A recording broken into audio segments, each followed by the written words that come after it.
Couple minutes. Do you mind monitoring any background noise and muting? My colleague Jen Mayer is here. We are part of Zephyr Collaboration, and we're excited for this event today. Uh, so I'm doing too much at once, minning people in and trying to talk. So before we begin, I just wanted to offer a notice that we would like to record this session.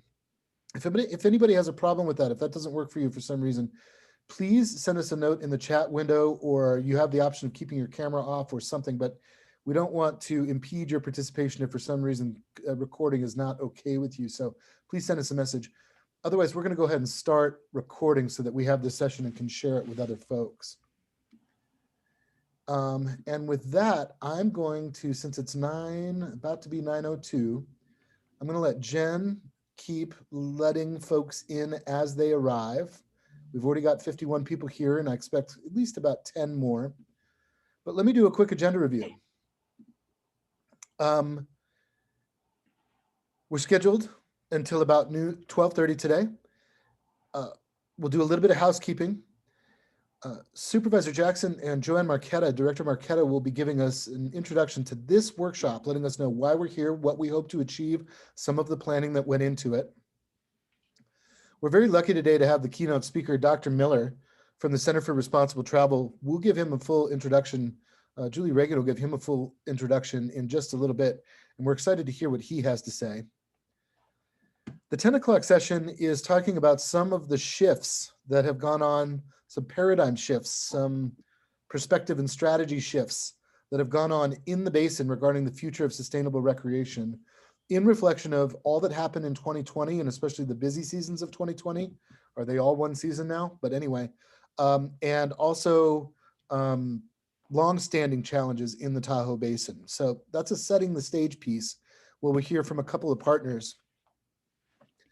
Then we want to set up focus group discussions where we start asking you questions. So you'll hear more about this from Director Marquetta and Supervisor Jackson, but part of today's goals are to go ahead and plan and get ready for the upcoming busy seasons of 2021, as well as turning our eyes forward to longer term planning. So we want to set up those questions for you and then give you an opportunity to join a discussion around a couple of topics, and we'll introduce those. You'll have good time in those breakout rooms, a fair amount of time in those breakout rooms to have discussions about that, about near-term, long-term priorities and some other things. And then we want to come back and hear about that so that we can open up the session and hear from each other about the coming year, commitments, reflections. That's our plan for today. You'll get more introductions and some instructions as we go. But first, I'm going to go to Director Marquetta and then to Supervisor Jackson to welcome you and to talk about the purpose of the workshop. And so I'll stop sharing for a moment. Joanne, as you like. Thank you very much. Good morning, everyone. Joanne Marquetta from TRPA. We are so glad to have all of you with us this morning.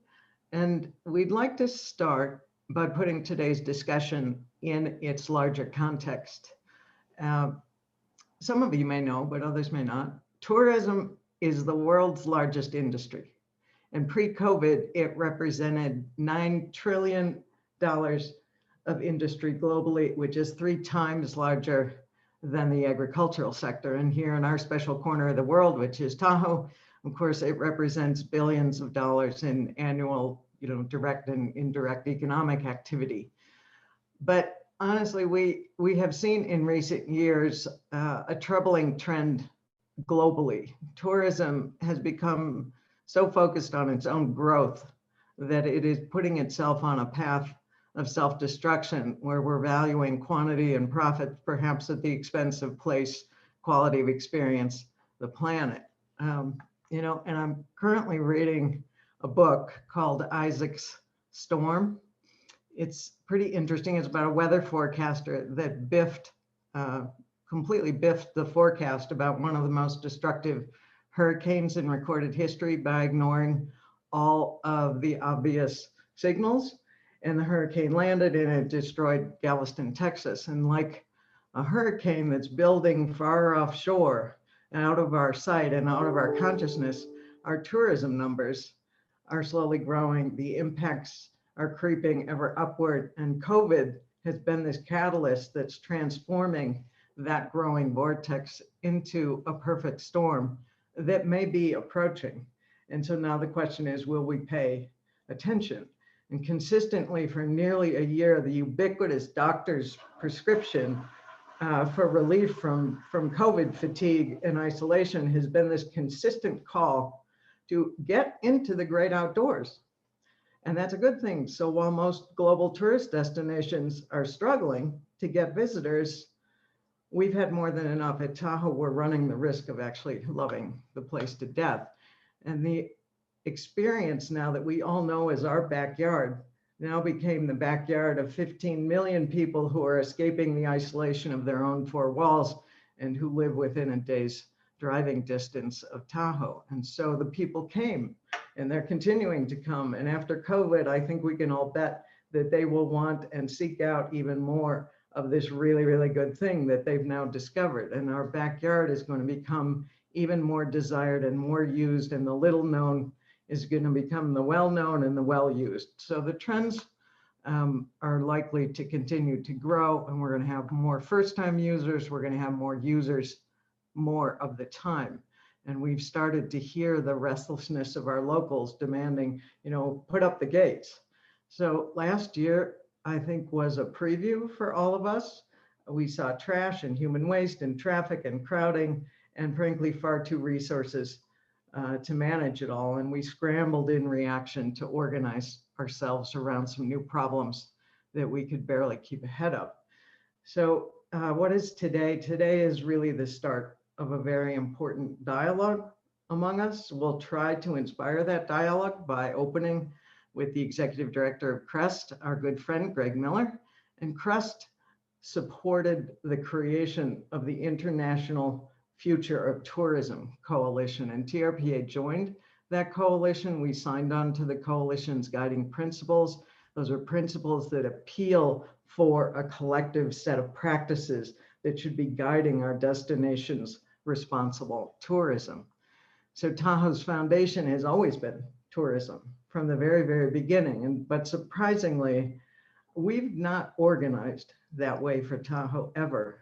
And whether it was gaming, as it was until about 20 years ago, and now the new draw, outdoor recreation, we have all worked only predominantly in our silos.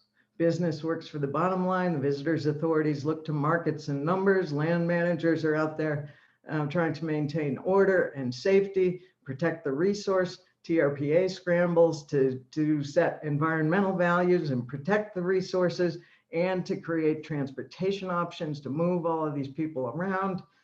And our locals and visitors, well, they want what they want, and they're just here wanting to have fun.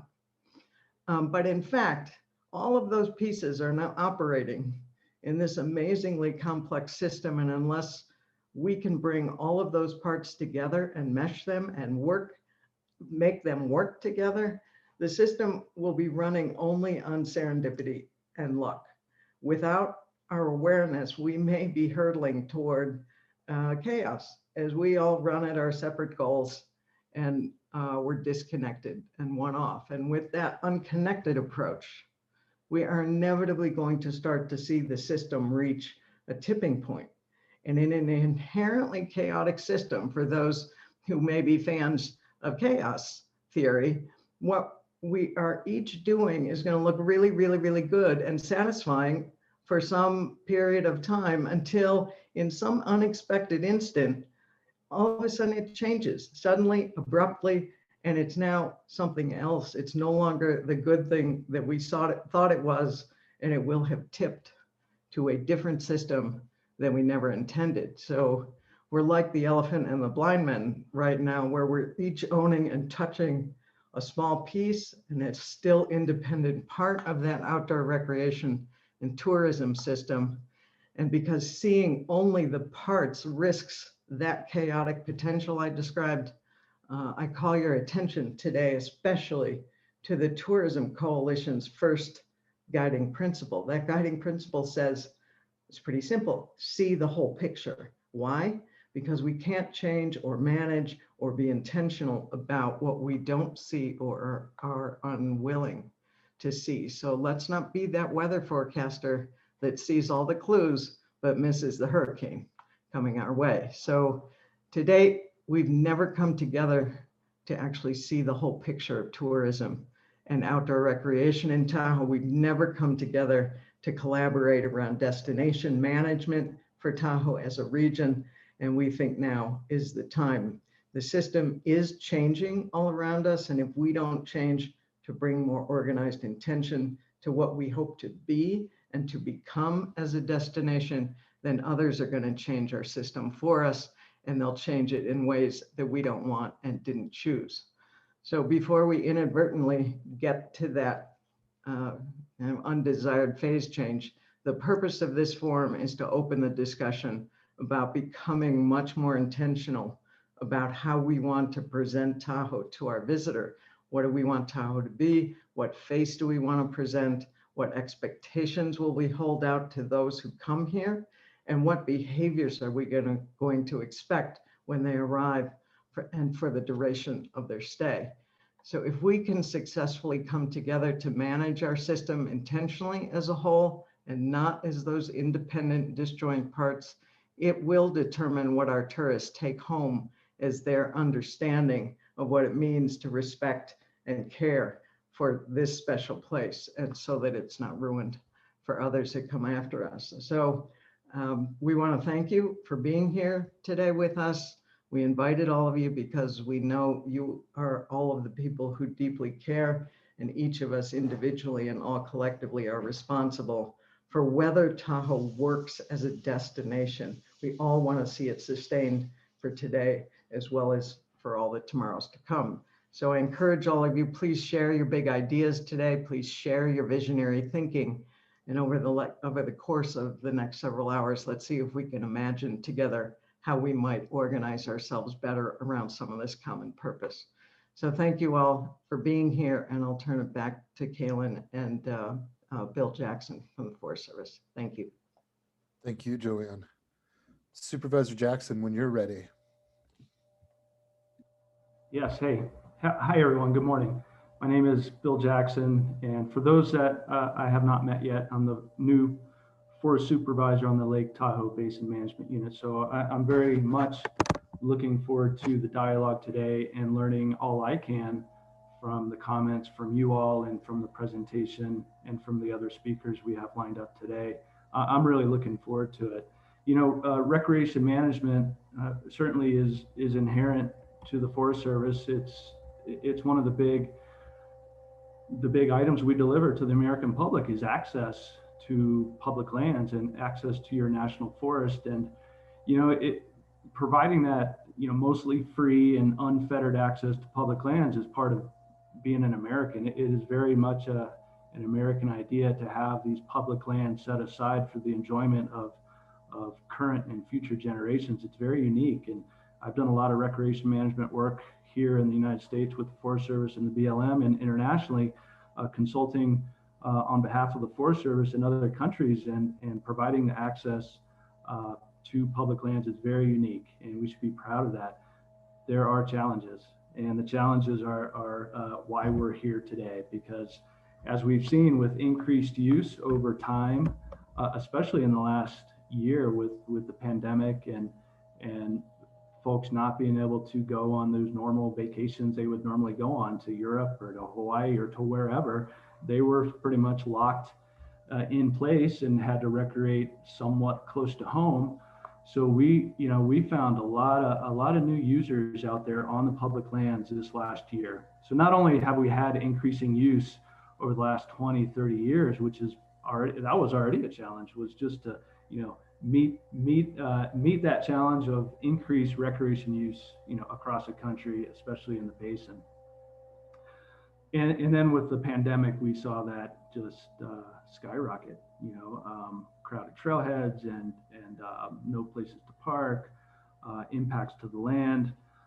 And we already had, you know, some of those capacity limitations in terms of, you know, number of employees we could put on the ground at any one time. And we've always been trying to improve our facility limitations in terms of infrastructure, right? Trailheads and parking. Those are all things that, throughout the years, the Forest Service has been approaching, has been trying to improve. But certainly, with the pandemic, that put things in a whole different light about like, okay, wow, our timeline has been really accelerated. And there's a study that just came out. I just saw it yesterday, put out by Colorado College. It's a Western-wide survey of outdoor recreation, and in that survey, in that study, it showed that in 2021, 57% of respondents indicated that they intend to visit public lands more often than they did in 2020. So, there goes that increased use. Still, it's on the rise, and it's not going to let up. Interestingly, in that same survey, respondents overwhelmingly said, in terms of the greatest deterrent to visiting public lands, was crowding.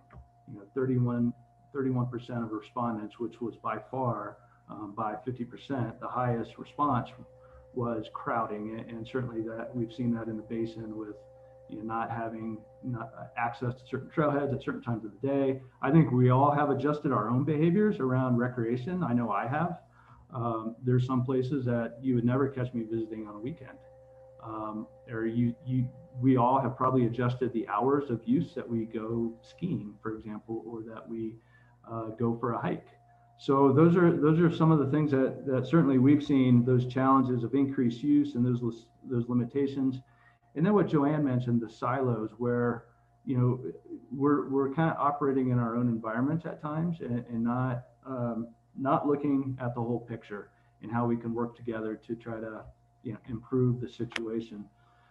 So the impacts are worrisome to the Forest Service. Those impacts from increased use in terms of recreation. So the impacts to the physical and the social environment, of course, crowding being one of those social impacts that concern us. Conflicts, user conflicts out there. We've also seen not only increase in numbers of people, but increase in the number of different activities occurring on the same piece of land as we get all these different new activities, e-bikes, and everything else, kiteboarding, and you name it. There's just a lot of different new activities that are trying to be accommodated on the same piece of land. So it could lead to some conflicts, reduced quality of the recreation experience. And then, of course, the physical impacts that concern us, erosion and water quality impacts, wildlife impacts, fire impacts from increased visitation and careless, reckless behavior. So, certainly I'm looking forward to, any opportunities to address impacts over time and opportunities to correct behaviors. Like I said, a lot of new visitors, but opportunities for a lot of new advocates as well and future volunteers. So certainly looking forward to the dialogue and understanding the whole picture and looking at ways that we can all work together. So thank you. Thank you. Thank you very much. In just a second, I'm going to introduce Julie Regan from TRPAs to introduce our keynote speaker. Here are a couple of just keynote housekeeping items. I'll keep going on these as we go. First is with 65, awesome that we have 65 here today.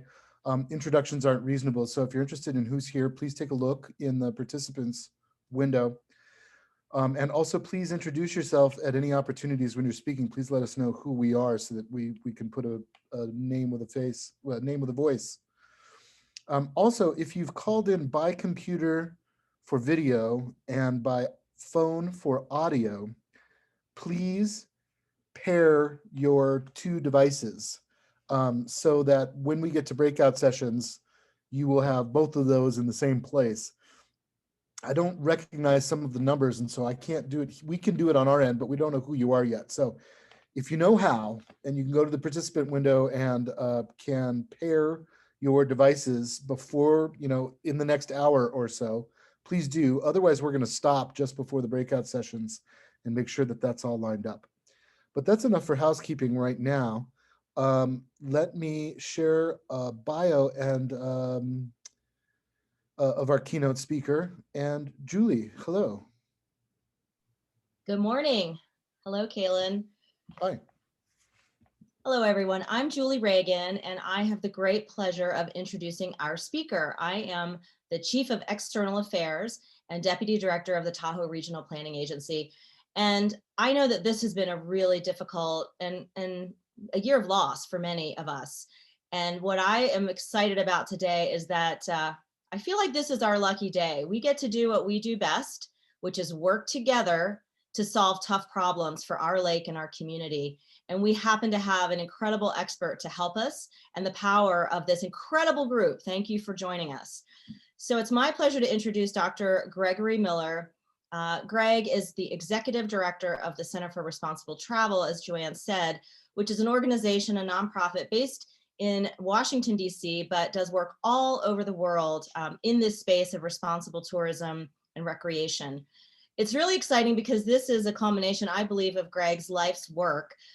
Greg is an environmental scientist, has a PhD in ecology, but also was president and CEO of NatureServe, president of the American Hiking Society, vice president for the Nature Conservancy. He's fluent in Spanish and has really terrific experience, I think, that will benefit us as we put our heads together to solve these very difficult challenges for Lake Tahoe.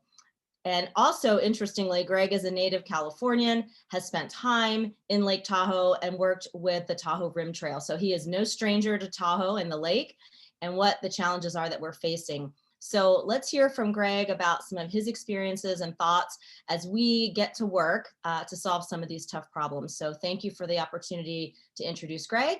And I will just turn it over to Kaylin to kick this off. And thank you all again for joining. Thank you, Julie. Dr. Miller, when you're ready.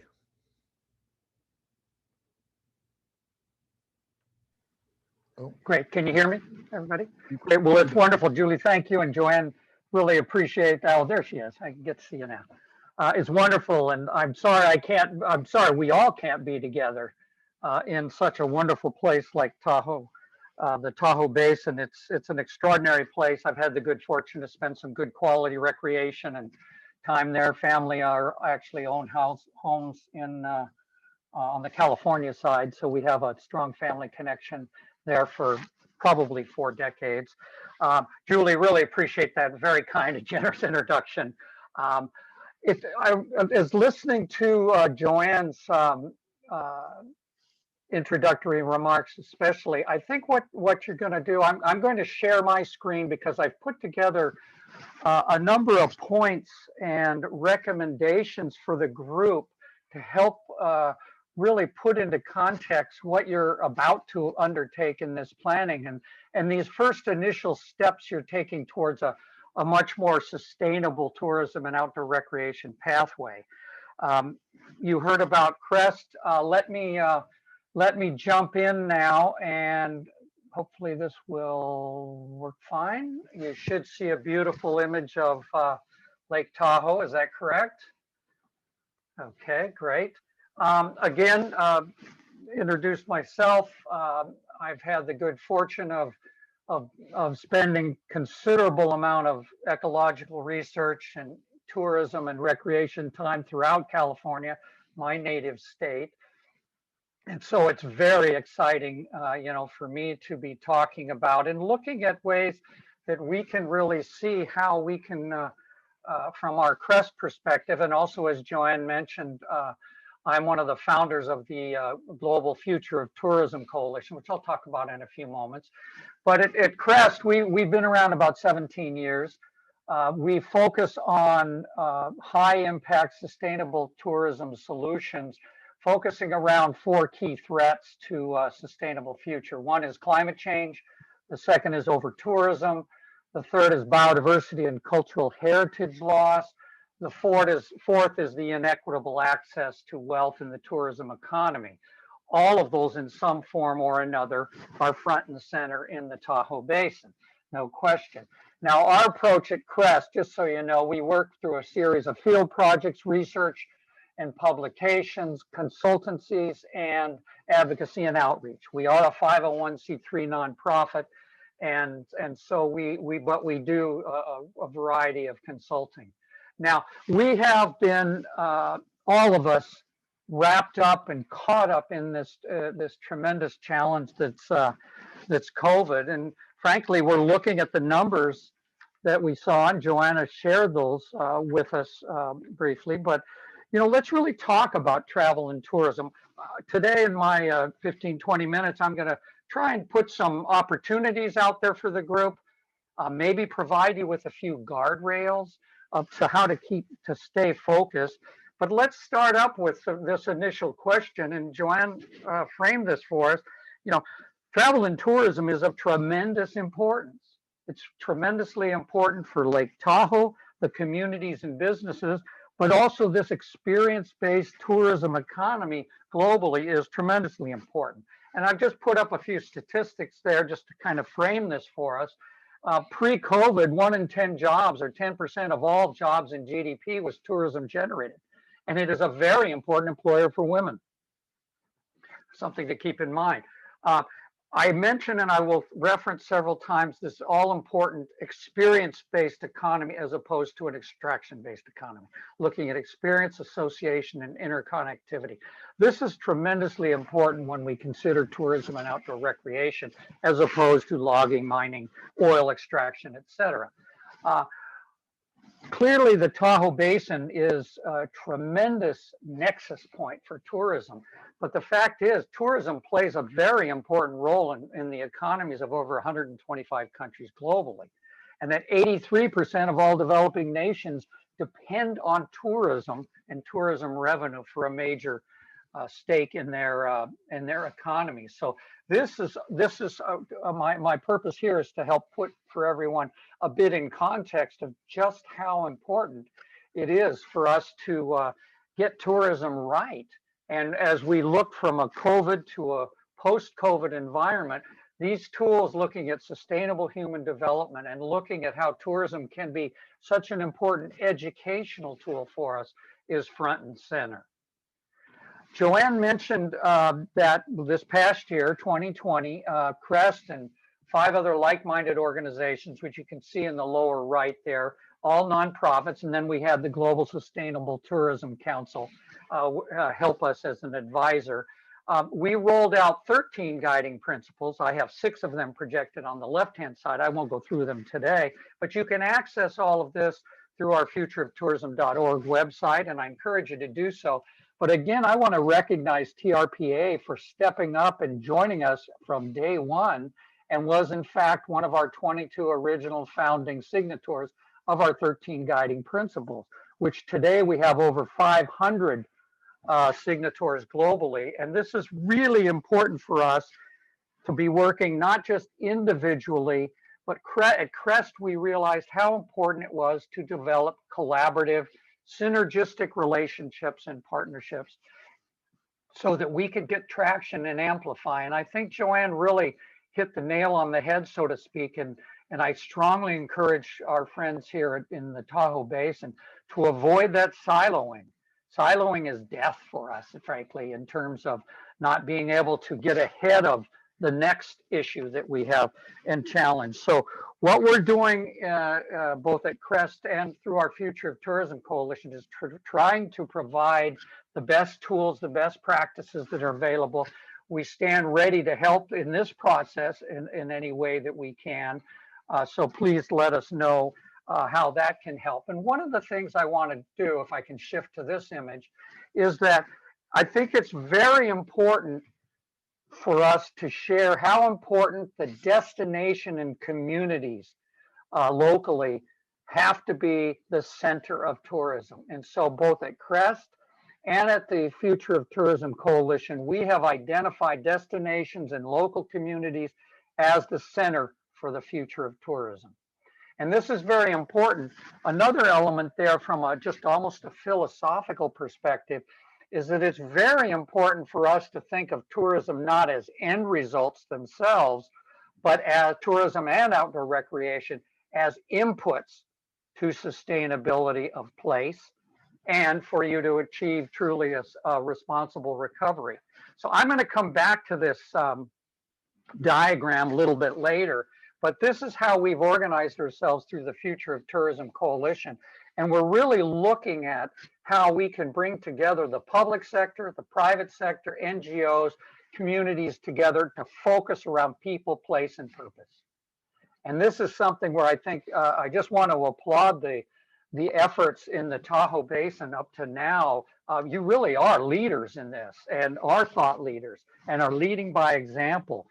And I think that's really important for us in this conversation today. So from this perspective, what I'd like to do is for a few minutes, take you through what I think are going to be some just really key steps for the Tahoe Basin and for us globally in tourism overall to truly achieve a responsible recovery. And I use those terms responsible recovery because certainly we will all recover from the pandemic. But if we recover and things are eroded, both from an environmental, from a social best practices standards perspective, we're going to be in a whole lot of hurt.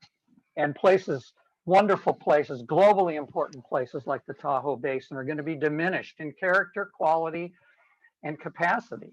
And I know none of us want to see that. So let's take a look and let me outline some steps and then drill it at a little finer grain from these points for us. And hopefully in my conversations with our colleagues at TRPA, I wanted to try and share and kind of frame this for the conversation today. And hopefully my thoughts over the next 10 minutes or so will be useful. The first key point for a responsible recovery, and this has already been mentioned, is to look towards a collaborative and partnership model, not one of siloing and competition. That is really key. The second, and I've already mentioned this, is to have the destination and local communities be the center for the future of tourism in this sustainable tourism model. The third key ingredient, and Joanne mentioned this as well, is to have genuine intentionality to your sustainability. Build it into your budgets, build it into your priorities, not have it be just one standalone thing. And then fourth is to have very explicit commitment to addressing tourism in a climate crisis. And I'll come back to this in a more general sense in a few minutes.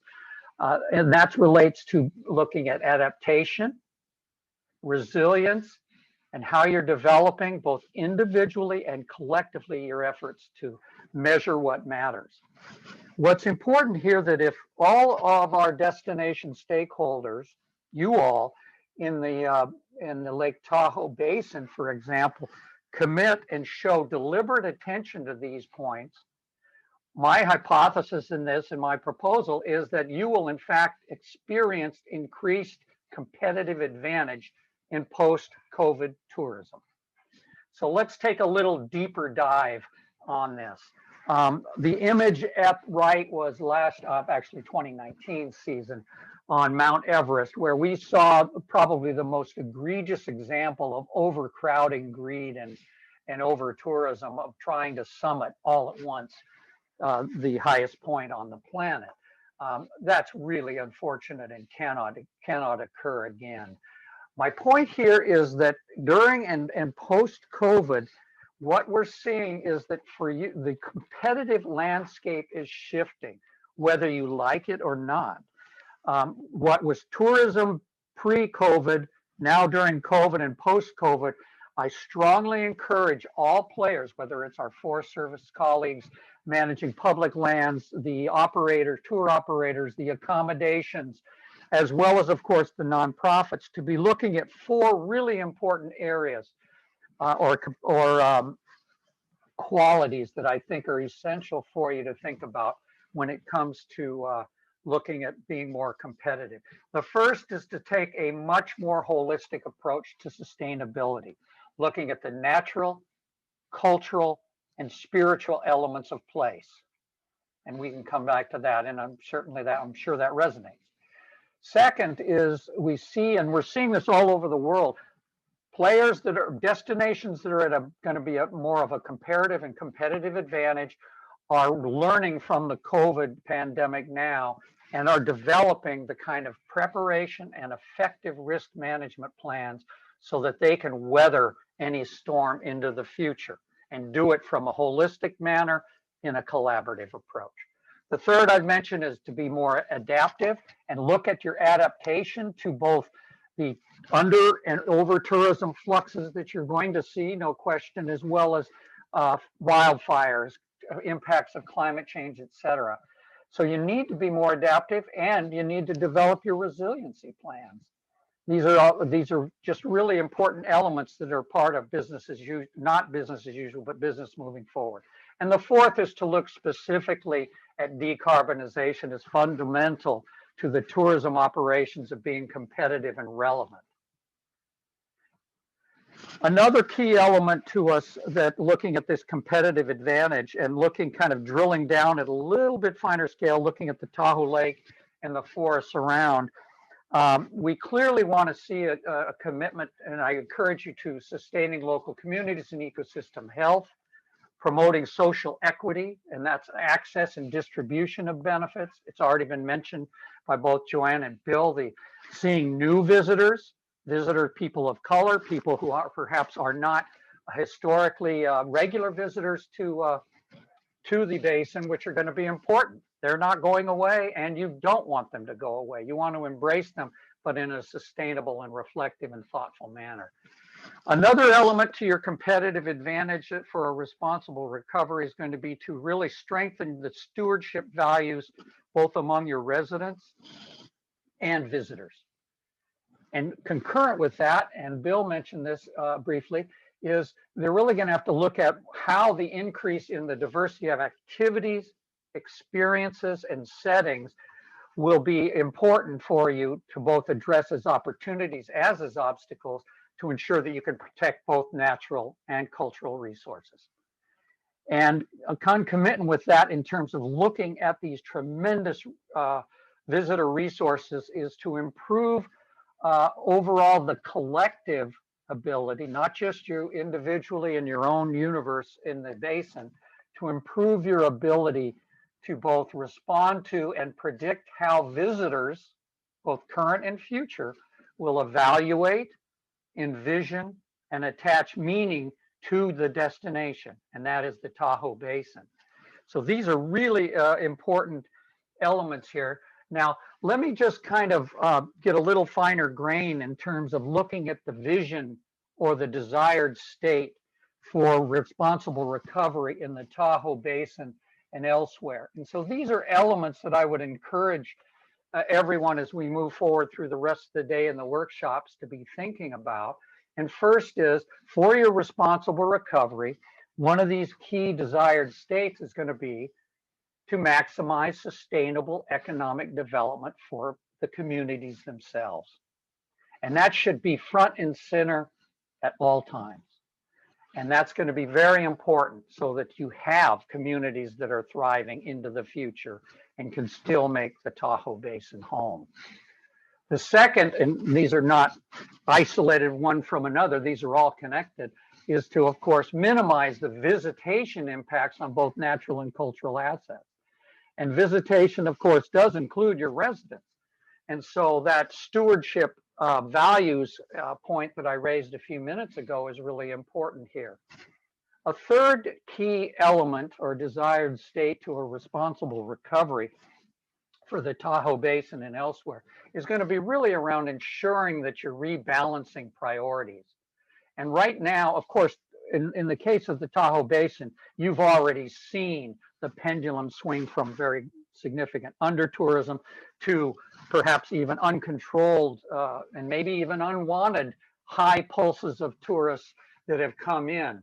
And any location globally right now is potentially at risk of suffering what I call the eat what you kill mentality, where any tourism to get back to be filling the coffers, filling the rooms in hotels and tourists at attractions, et cetera, to make a buck, but then lowering the environmental and social best practices, that's unacceptable. And that's not the way an experience-based sustainable tourism economy can function. And then the final kind of key overarching desired state is, and this was really brought home last week in the Visit California big workshop where Kevin Costner and some other luminaries came into play, was how important it is And this is being looked at both in the United States at most destinations, as well as globally at a number of tourist destinations, is to embrace the domestic, and in this case, the bi-state tourism and recreation business. So visit California, visit Nevada. There's a number of examples, and perhaps during the workshops and things we can talk about this. Now, much has been said in the tourism media, in marketing, et cetera, about build back better. Now, this is important, but what does that really translate to? So on the left-hand side, I put two kind of taglines, if you will, that I think are going to be so important. One is quality over quantity. The second is value over volume. And I think if I can get just to a little finer scale here, a finer grain of actions for you to consider, is the first is that it's going to be very important for the Tahoe Basin to address and model responsible travel behavior so that travelers can act responsible and really normalize sustainability. The second is to really want to close the gap between the casual traveler and the more aware, informed traveler to ensure you understand those decision filters and thresholds that differ. A third key area is to tell better stories. Don't be afraid to have humanity be a shared condition and to be talking about using tangible, accessible language that emphasizes specific experiences and connections. And then finally, this is a recommendation I will make everywhere. Tourism industry needs to stop using destructive language like bucket lists or promoting the selfie culture. This is creating all kinds of havoc in places. So in sum, I'm out of time. The Lake Tahoe Basin experience is one that is already leading by example. You have destination stewardship and management in place, and you've recognized the importance of tourism and recreation.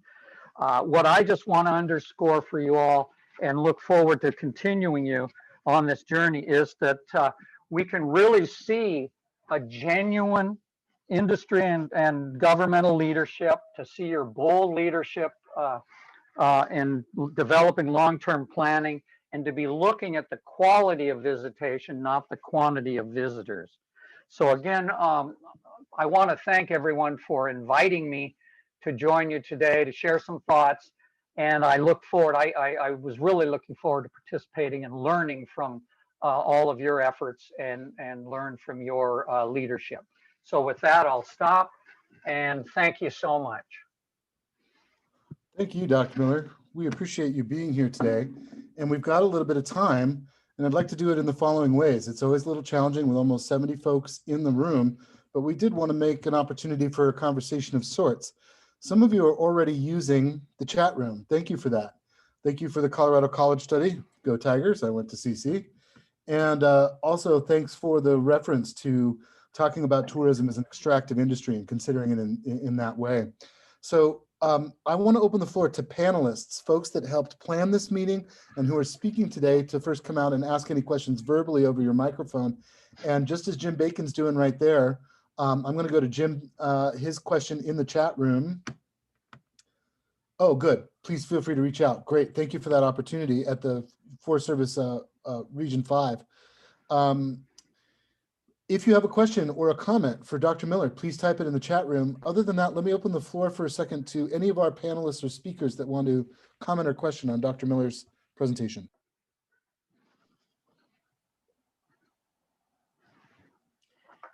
You know, this is Carol Chaplin, Lake Tahoe Visitors Authority. Thanks for in advance to everybody for making this happen, and also for attending. Dr. Miller, I guess my question would be, as we look at the trend, COVID specifically, of the road trip being really one of the largest trends we'll see in the next year or so, perhaps even more than that, and the disappearance of convenient air travel and perhaps what is perceived as safe air travel.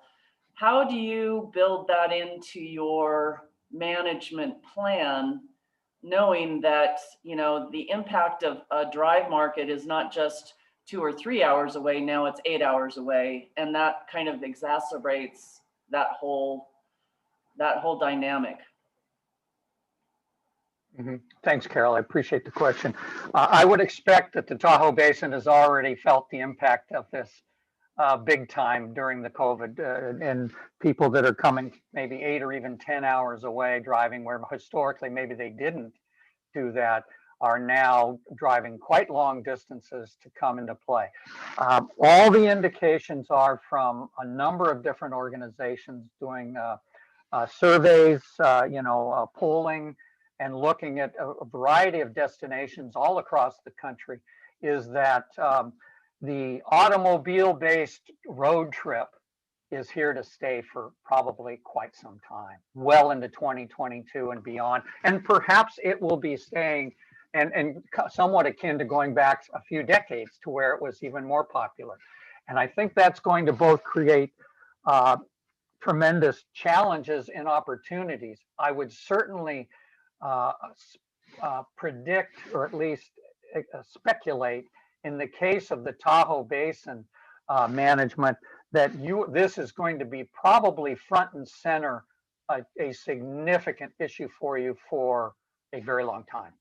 That people are going to be looking at the Tahoe Basin and saying, well, we're not going to be getting on airplanes. People aren't going to fly until, generally speaking, the great tourism flux is not going to be seen until people are vaccinated. And that's going to be some months. Yes, there is an uptick of travel. There's no question, but people are not planning the kind of travel like they used to, and it's been domestic. And boy, you're kind of in the crosshairs, frankly, because you have one of the biggest populations on the California side, plus you have other populations that are accessible now for longer car drives than maybe historically would have been considered. And so I strongly encourage that the automobile, car transportation in and out of the Tahoe Basin is going to have to be addressed. And the overall transportation question for tourists, for outdoor recreation, are going to be critical. And that very much public transportation, akin to how Yosemite manages with trams and things, you probably are going to have to consider. And Kaylin, I'm sorry, but can I ask one other follow-up question, because I think this will be meaningful when we get into the focus groups, and that is, Dr. Miller, as you know, VHRs all over the world have been a topic of contention with residents and visitors feeling welcome or unwelcome, and of course now with COVID and our remote work opportunities, we see a lot of people using that type of lodging as a way to extend their stay, probably drive farther and extend their stay, not just a week, maybe it's a month, maybe it's 2 months. And what with that VHR segment of our tourism lodging component, how do you not see that as an opportunity to foster a deeper stewardship with that type of guest over a hotel room that's 2 or 3 days, and it's kind of like, in and out, and we don't really care, and if our trash is on the beach kind of thing, to somebody who is hunkered down in a house now, surrounded by a neighborhood, and really enjoying the experience of vacationing and also working at the same time? Yeah, I don't, Carol, these are really, I'm sure, fundamental questions for you all to manage, and it's really done on, very much a case-by-case basis. I look at let me use an example. We were attempting to work with the island of Oahu, Honolulu, but Honolulu County, which includes not only Honolulu, but all the outlying on the North Shore and what have you. They are struggling mightily because Airbnb and, extended stays pre-COVID weren't being taxed and weren't being controlled, and they were actually having the reverse problem, that these were people that are coming in and were taking, in essence, jobs away from service people who because the hotels were dropping. They've now put some significant regulatory frameworks in place for the first time in the case of Honolulu to do that. I don't know the specifics in the Tahoe Basin about how you manage long-term stays in second homes and things of that nature, but I think your point is spot on, and this is where as I raised, in creating a heightened and positive set of stewardship values amongst both residents, visitors, and then the continuum between those is going to be very, very important, I would expect, for the Tahoe Basin, in terms of both learning, providing volunteer opportunities for perhaps visitors that are experiencing more of an extended stay. I think this is a tremendous opportunity for nonprofits, NGOs in the greater Tahoe Basin area, as well as the Forest Service, to be accessing and engaging those kind of visitors who are taking a more extended stay, people who may be even coming to the Tahoe Basin and working remotely, which is, of course, out in the greater west of the United States, is a huge game changer now, both positive and negative. These also can present positive options for them to be change agents for you in terms of stewardship, demonstrating and modeling good behavior, helping in both public and private land management, being ambassadors for sustainable tourism and outdoor recreation.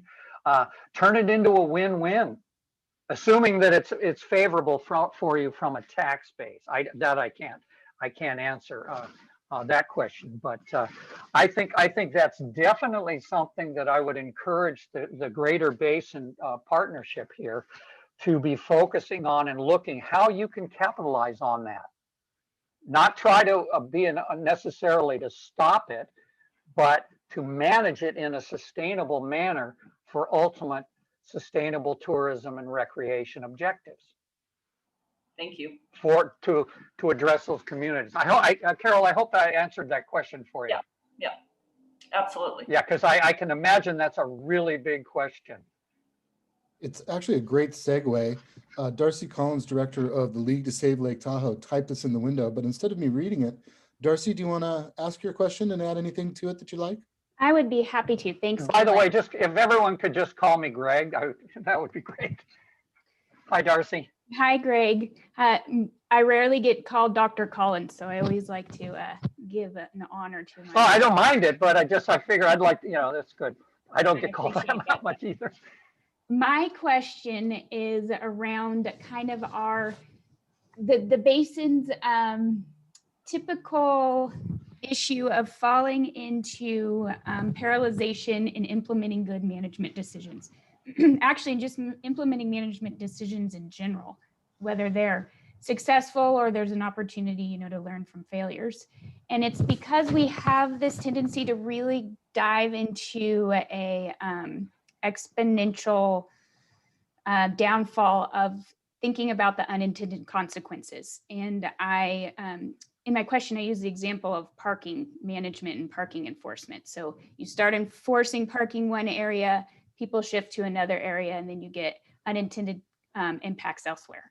And we have these conversations a lot, and it often stops us from actually putting anything on the ground. So we'll have discussions for years around a particular corridor that we're aiming to manage visitor impacts, and then we don't end up doing anything, and we go through a zillion plans.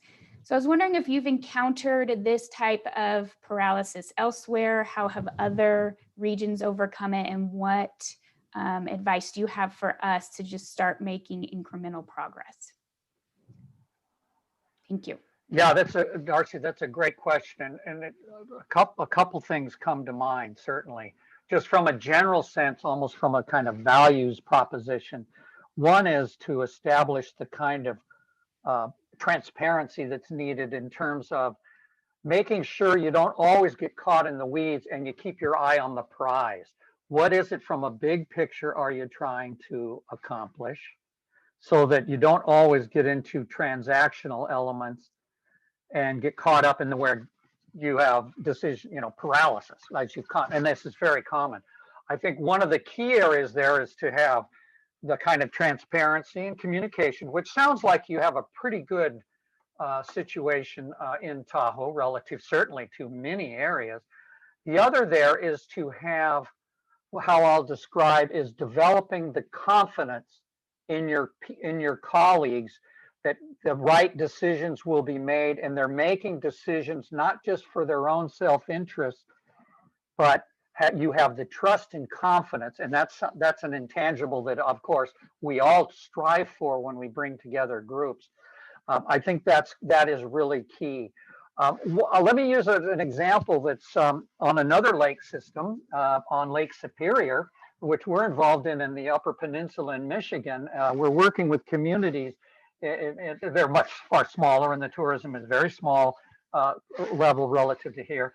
But what's important is they're shifting from an extraction-based economy, a big mine that's operating up on this northern peninsula and Big Bay, it's called, and it's right on, these are, of course, great waterlands, wonderful recreation areas, heck of a lot colder than you all have in Tahoe. But you've got the juxtaposition of a lot of both American and Canadian tourists coming in and out. You've got seasonality, and of course, winter season there is not skiing, or what's cross-country skiing and snowmobiling, much more than the downhill like you have. But what is interesting there is that they are carving out the objectives now, and Crest is facilitating this for them, to and identify a reasonable and appropriate level of objectives for them with metrics that matter, that everyone is agreeing to, and then understanding that perfection cannot be the enemy of good, that good plans and good decisions are where you're going to succeed, not perfection.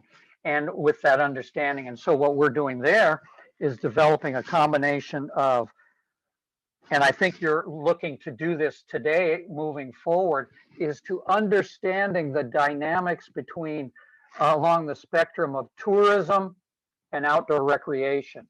Right now, I would say probably the vast majority of outdoor recreation in the Tahoe Basin is actually by definition tourism. Tourism by definition is 50 miles or more people are traveling to go somewhere else. Now, obviously, if you're a resident of the basin and you're recreating, mountain biking, hiking, skiing, etc., you're an outdoor recreationist. You're not probably considered to be a tourist in the Tahoe Basin area. But I would say probably the vast majority, I can say this with confidence, of the 15 or so million visitors, I think I heard Joanne mention at the onset, these are all tourists, whether they're downhill skiing, they're considered. And so this is something that we have to look at in the larger tourism and recreation ecosystem or universe. And this is something that is really troubling in the United States right now, because I think there's been a lot of movement towards more responsible and sustainable outdoor recreation planning. And in my 12 years as president of American Hiking Society, I worked probably more closely with Bill Jackson's team, at large at the Forest Service than any other agency on sustainable recreation. But it's the tourism planning that hasn't gotten the kind of sustainability planning and attention. So one of the things I think is so key in what you're doing now, and I applaud this, is that you're looking at both sustainable recreation and tourism, I hope, and I strongly encourage you, as one. These are not different. These are subsets of overall user face, and that's very important. I say that because I'm talking right now, and we're going to be just beginning to implement with Sonoma County, just not that far away from you, and also in California. The Sonoma County Tourism and the supervisors have asked Crest to help them think through how they integrate outdoor recreation with the tourism, because they have, just to share, they have a tremendous winery and very lucrative winery tourism industry, as does Napa. And of course, you know that. Probably many of you have done the same. But they have seen, especially during the pandemic, this almost runaway outdoor recreation of day trippers who are coming in and recreating, and they are frankly trashing many sections of Sonoma, and they're not prepared for it because they've looked at tourism in very much the traditional sense of how the influx and inflow of tourists coming in that are more the genteel kind of tourists, spending multiple days, enjoying the tasting and enjoying the outdoors and such, but they haven't been on the land maybe using it quite as much as maybe it is now. And so they're struggling mightily with that.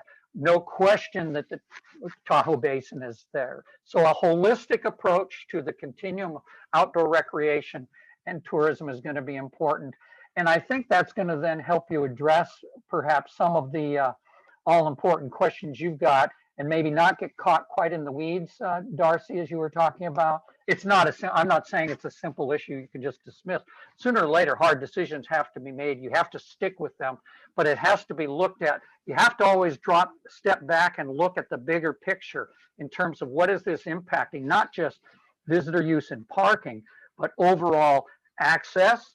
Are you eliminating all access to people of color, for example, who may be wanting to experience the great outdoors there because they don't have cars and they can't have any other way then to access, so families can't come in because the parking lot's full? I mean, I realize I'm maybe simplifying a more complex question, but these are clearly in the workshops coming up and literally now.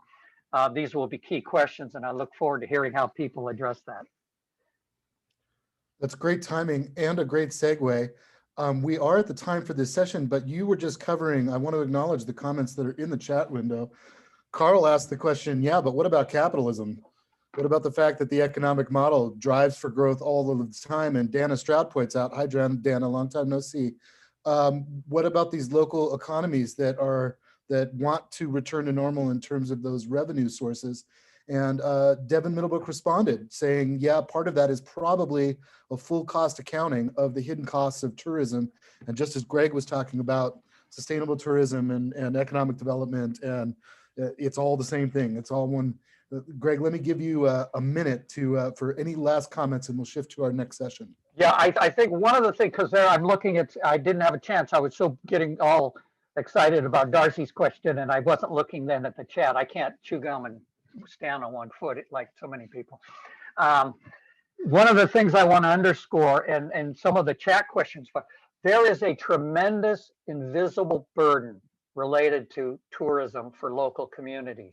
And that's the services and infrastructure that they have, that the local tax base, for example, has to pay for, but yet the tourists don't. Either you don't have the proper fee base, or maybe you don't have the tourists coming in, but you still have infrastructure and other things that are operated. The cruise industry, for example, is the most egregious one of this, where literally thousands of people come in. But in many ways, the Tahoe Basin is akin somewhat to a cruise destination in terms of having the influx of tremendous numbers of people coming through very narrow portals and coming in and being kind of a shock to the system.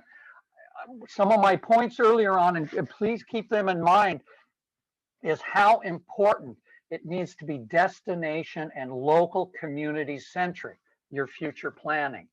It is so essential for the sustainability of tourism to ensure that local communities are beneficiaries and continue to be beneficiaries, that are at the table in planning, that are the genuine stakeholders, not token ones. That's probably a minute. But this is really important, and I'd be happy to talk about this more. I think there's an extraordinary opportunity to do some adaptive management, perhaps with what you've got in place today in Tahoe, to be a true continued global leader in this for sustainable tourism and outdoor recreation. And I can't believe Ashley Sibley just put in there. She says that your family has a cabin in Big Bay. That just is amazing. Okay, anyway, I digress. Yes, and I'm going to transition us. I will acknowledge the last thought that Bob Kingman, and I'll go on mute now. You bet. Thank you. Thank you, Greg. Bob Kingman challenges us to think about how Tahoe is so popular, and we're going to have so many visitors that maybe we haven't tested how far we can enforce or test new methods and new strategies. And while there may be some groaning, that doesn't mean that we can't get there through it. So I think that's a nice comment. I'm going to segue because we're going to have plenty of time to talk in smaller groups about some of this and come back together. Thank you, Greg. I'm going to say Dr. Miller one more time for joining us today and helping inspire and set the stage for our discussions.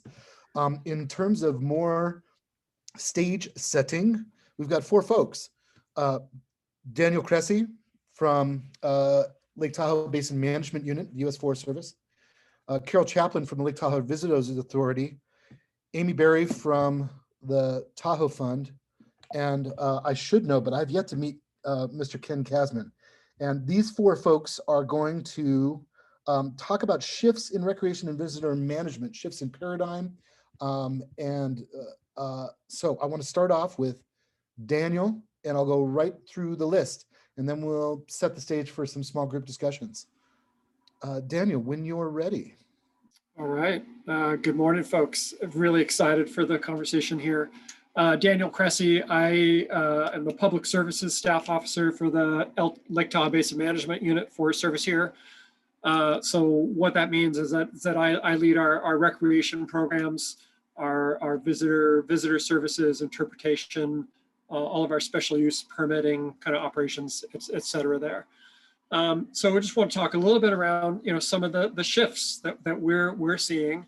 And in the short time we have, I invite any of my Forest Service colleagues to chime in on any of this. So these are shifts that I'm observing, and also as an agency we're articulating. One is a recognition of recreation has always been an important use of public lands. In earlier years, I think it's been seen more as a byproduct of having public lands.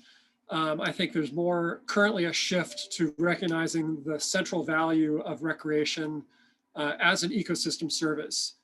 It's direct connection, direct value that the public land offers. Certainly from an economic standpoint, the economic generation, community benefits related to recreation, far outpace, exponentially outpace any other kinds of, traditional extractive operations for public land. Recreation really provides this opportunity to connect the public to the outdoors and to public lands as general. And I think that's a huge value, that it's not just the experience in the moment, but it's how that experience can transform people's lives, transform their relationship to the outdoors, hopefully each other as well. And recognizing that the lands we steward are really around cultivating this sense of community, sense of place, and that's got a huge power, a huge opportunity for us. I think a second point is a recognition that sustainable recreation really is dependent on productive and positive relationships, both with the public as well as our communities and partners, as well as, is fundamentally based on maintaining and restoring healthy ecosystems. So there's this connection between the vitality and biodiversity, the health of the landscape, and its value to visitors. So I think that's an important shift or way we're thinking about this. As an agency, we're really, defining ourselves as value-based rather than sort of output-based, really being purpose-driven and relationship-focused. So really anchoring to our Forest Service agency core values. So all our decision-making, all of our thought processes running, sort of filtering through these values. And we've articulated those as, 5 core values. One is service. Another is conservation, safety being central, inclusion and diversity being central, as well as a recognition of interconnectedness between, as I spoke together, public benefit and biodiversity, ecological health. I'd say the last shift, which is really important, I think, for this conversation, is a shift for the Forest Service towards more of a convener role, focused on partnerships and shared stewardship. And that's really a shift away from a model of, the Forest Service knows best and we know how to do it and we can do it and we're going to do it. More towards this idea of we're bringing others to the table. Better ideas are going to come from that dialogue, and that we, in order to affect the change we're talking about, we can't do it ourselves. And we really need to emphasize partnerships and shared stewardship. So I'll pause there if there's any other Forest Service colleagues that want to weigh into that. Otherwise, I'll shift back to you, Caitlin.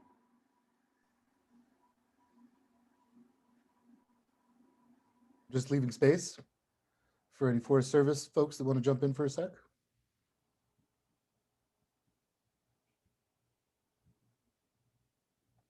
Including Jim Bacon. Carol's next. Hi, good morning again. I'm Carol Chaplin from the Lake Tahoe Visitors Authority. And I think maybe for the group, our mission, which I'm going to summarize, is really to drive overnight stays and increase awareness for the benefit, the economic benefit for the South Shore. I know a couple of my colleagues from the North Shore are on this call, so hey, Jeff and Andy. And I think it's also important to understand that, our mission actually from the DMO, the Destination Marketing Organization standpoint, all of us in this particular space, in this industry, or this career path actually, have been talking for many years now about destination management versus marketing and incorporating that. The COVID pandemic actually was the huge opportunity for us to jump in with both feet, so to speak, and understand that our role was starting to shift along with tourism behavior. And from the Lake Tahoe Visitors Authority's perspective, years ago, we saw the drive market starting to, choke during peak seasons, the South Shore, and traffic being a considerable, concern, to the point where it was actually, also to the detriment of not only the resident experience, but also the visitor experience.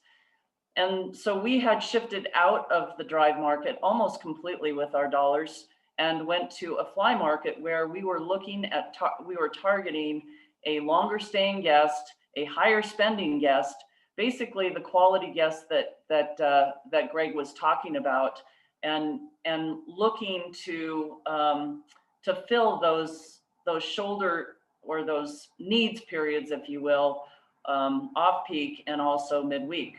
You might be interested to understand that while we feel very much a capacity in the South Shore, on weekends we can be at 100% capacity, for the most part in our lodging segments, but during the week we are running at less than 40%.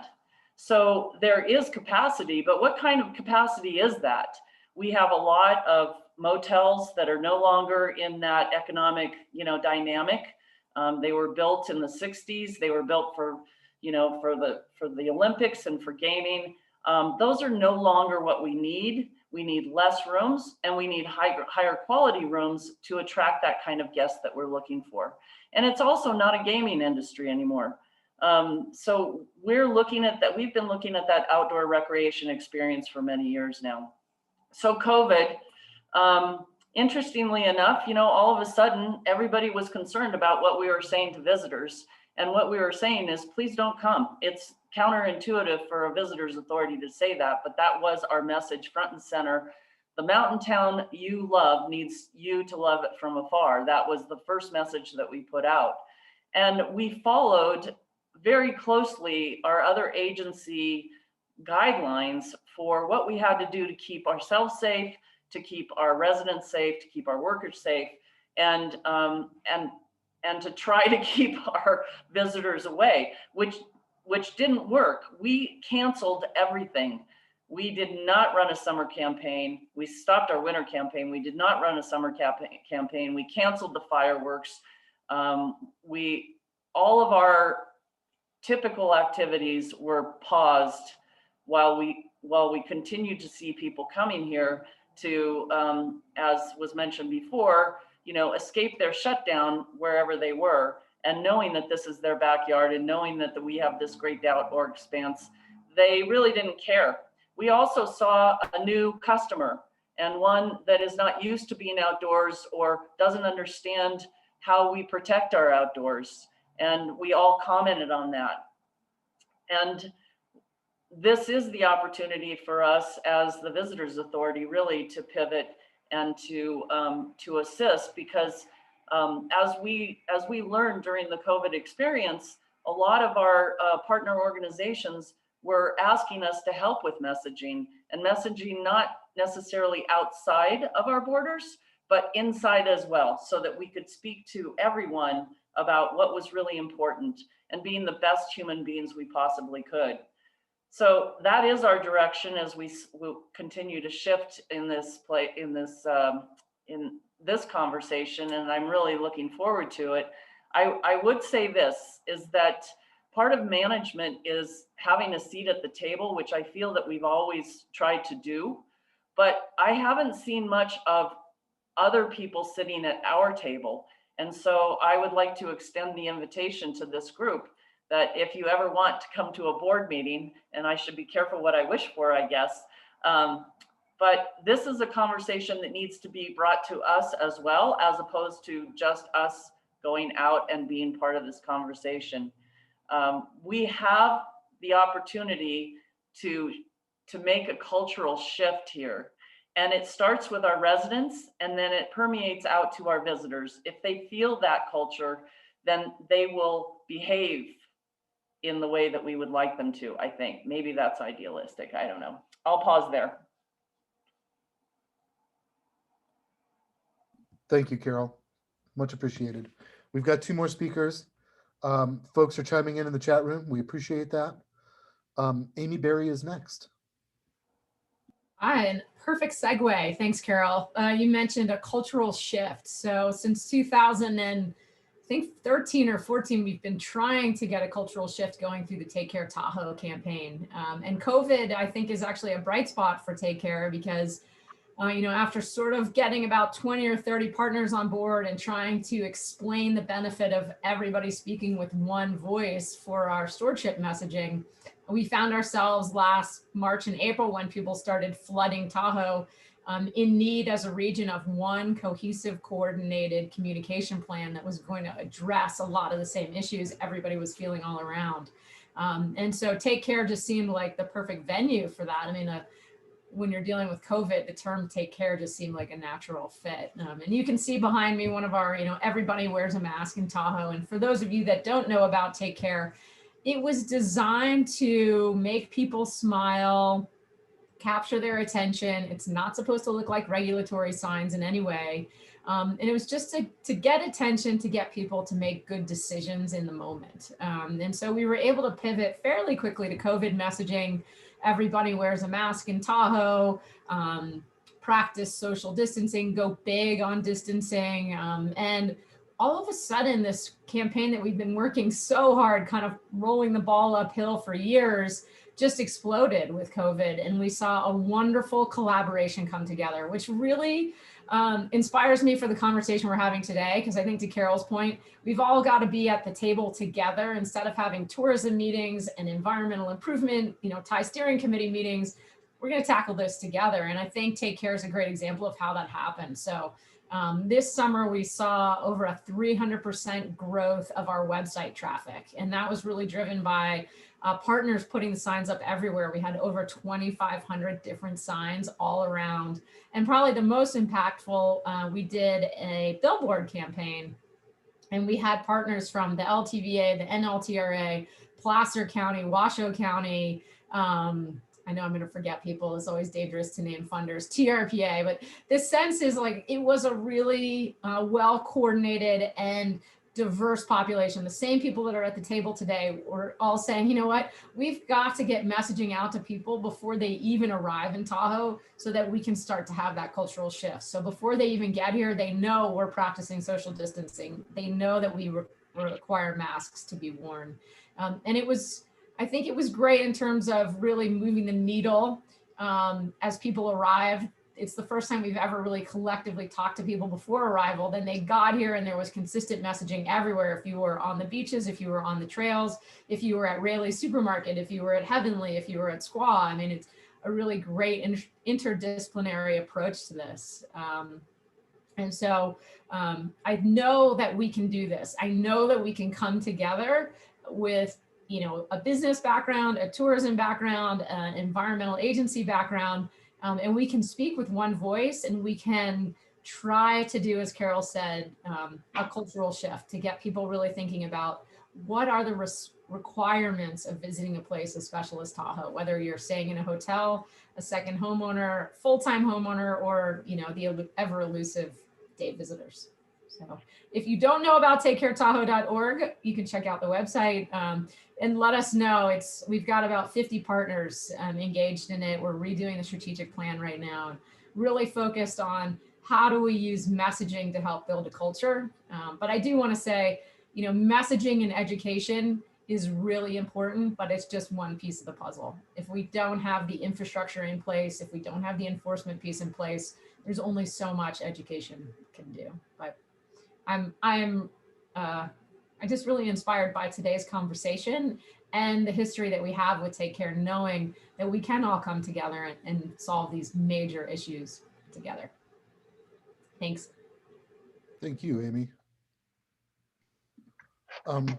For the last of this section, and again, thank you for your comments in the chat window. Ken Kasman, I hope I'm pronouncing your name correctly, from TRPA, when you're ready.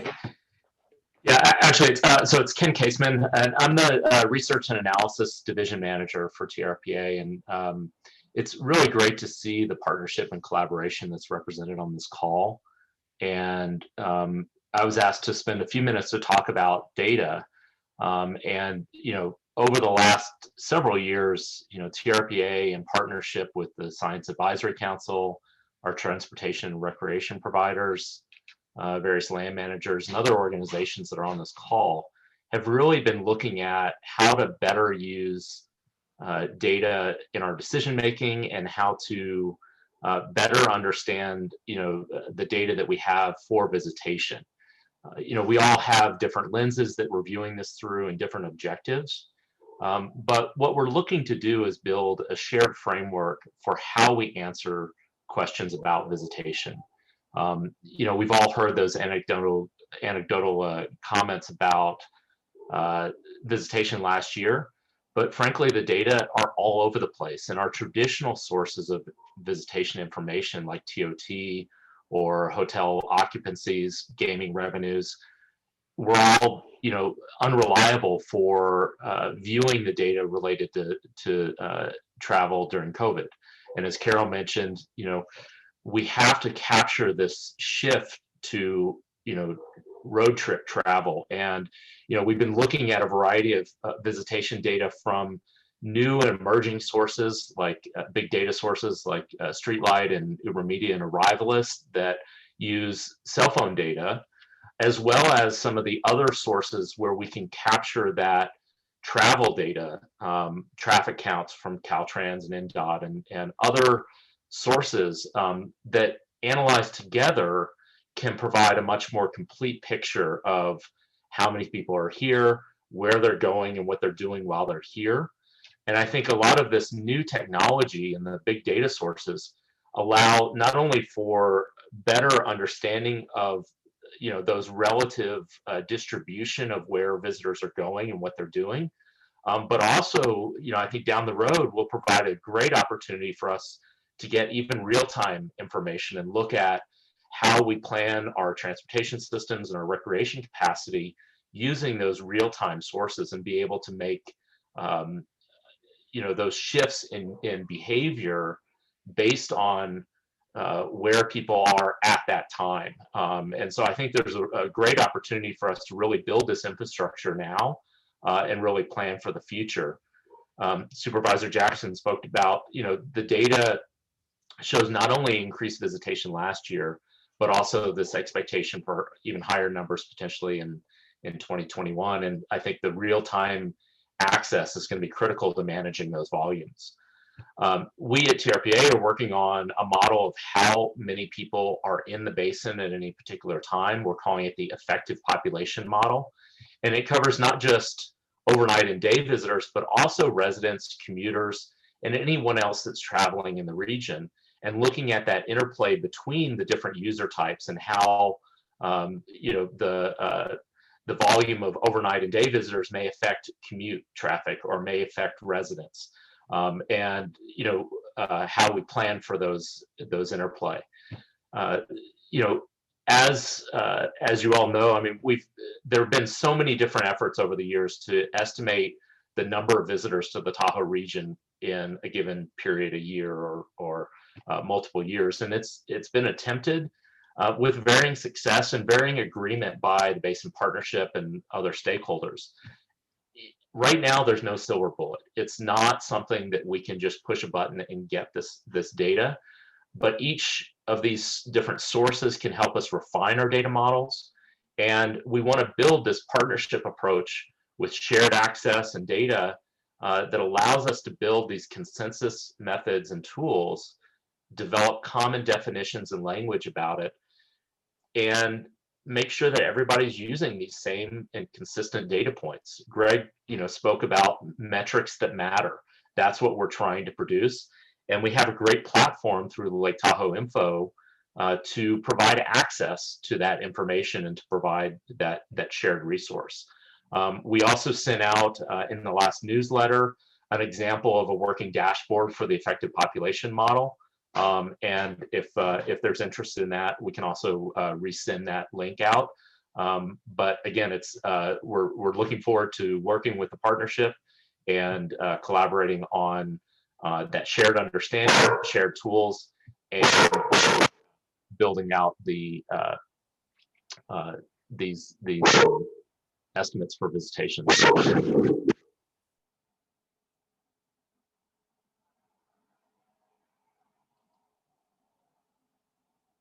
Another COVID phenomenon, right? My dog's at daycare, or we would be listening to my dog too. Would anybody like to expand on some of the comments in the chat window? Ken was addressing several of these. Joanne's responding to some of the questions about some of the data that's being collected and some of the different metrics. I was trying to manage the platform, so I haven't read each of these questions. Hey, Keelan, this is John Wentworth. Maybe I can give a quick update on that. Please. I'm on the local transportation commission down here in Mono County. We initiated conversations between Caltrans leadership in Sacramento on their ATP, the Active Transportation Plan update, as well as the interest that Region 5 may have and to aggregate that data. It's all happening in a GIS format. That sounds like a very interesting opportunity to get Caltrans and Region 5 together on that. More than happy to follow up with Jim Bacon, the Caltrans folks, when appropriate, to start getting a good aggregated GIS data set that will indicate points of recreation opportunities in federal lands, as well as the state's recreation infrastructure, to get it all into one picture. Right now, Caltrans doesn't even acknowledge that the federal lands exist, which is a persistent problem here in the state of California. So I'm more than happy to follow up on that as appropriate. Thank you for that.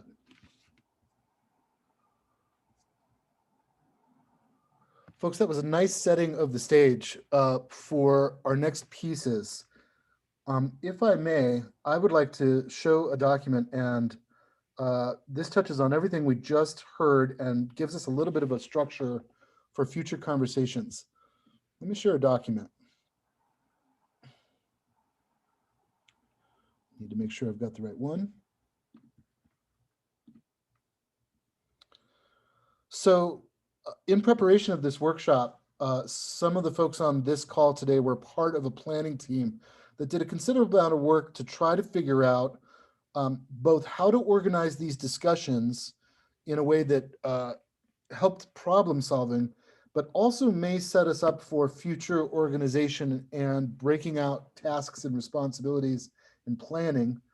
And so this is an initial thinking about that. And this will actually be the framework for small group discussions.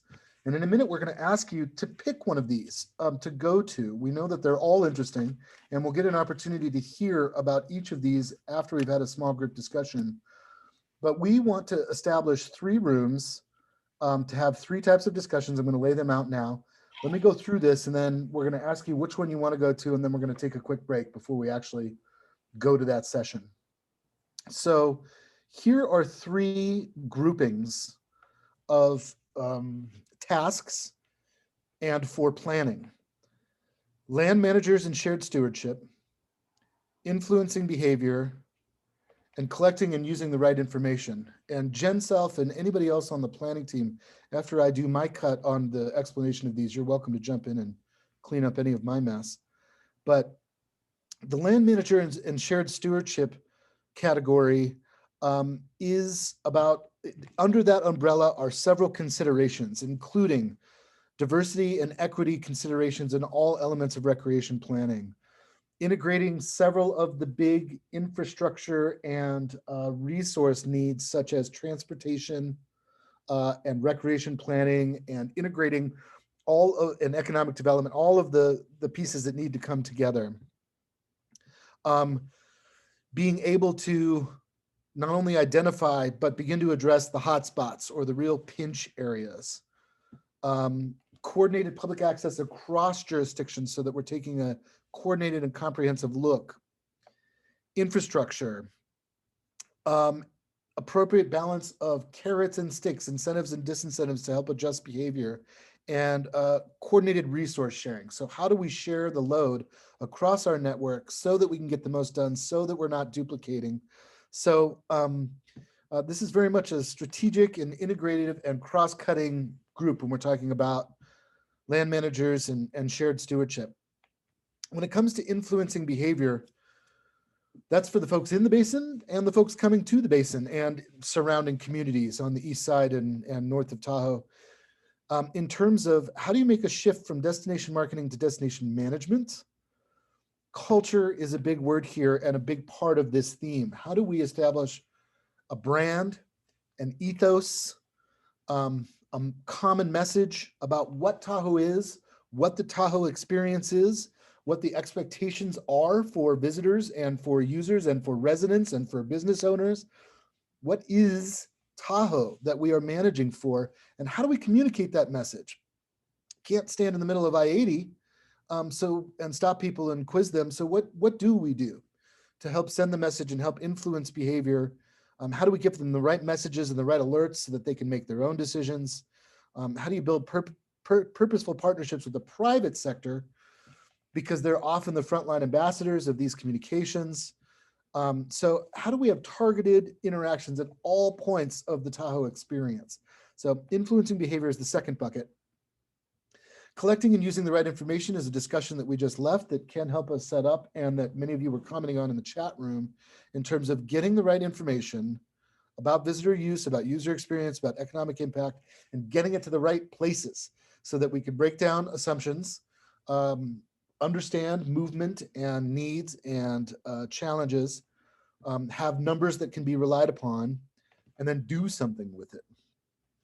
Again, Jen, Self, or if somebody else from the planning team, anything you want to do to help me refine or clarify these three buckets that we're going to ask people to choose to participate in one of these discussions? That wasn't English that I just used, but hopefully you got the idea. Hi, Kaylin. This is Jennifer Self from TRPA. I'm a principal planner and long-range planning program manager. And yeah, as part of the planning team that set up this workshop, essentially the next session, we're going to go into breakout sessions to do more of a deeper dive into what are some of the bigger challenges and what are we actually striving for? What's the vision? And maybe what are some of priorities that we can address between now and summer 2021? And then also longer term priorities that we can work on collectively together. This particular handout that Kaylin put on the screen is just a start of that conversation. It's just planting a few seeds. And within those sessions, we're going to talk about the challenges and ask, did we get this right? What would you change? What would you add? And so that's all that I would add to this.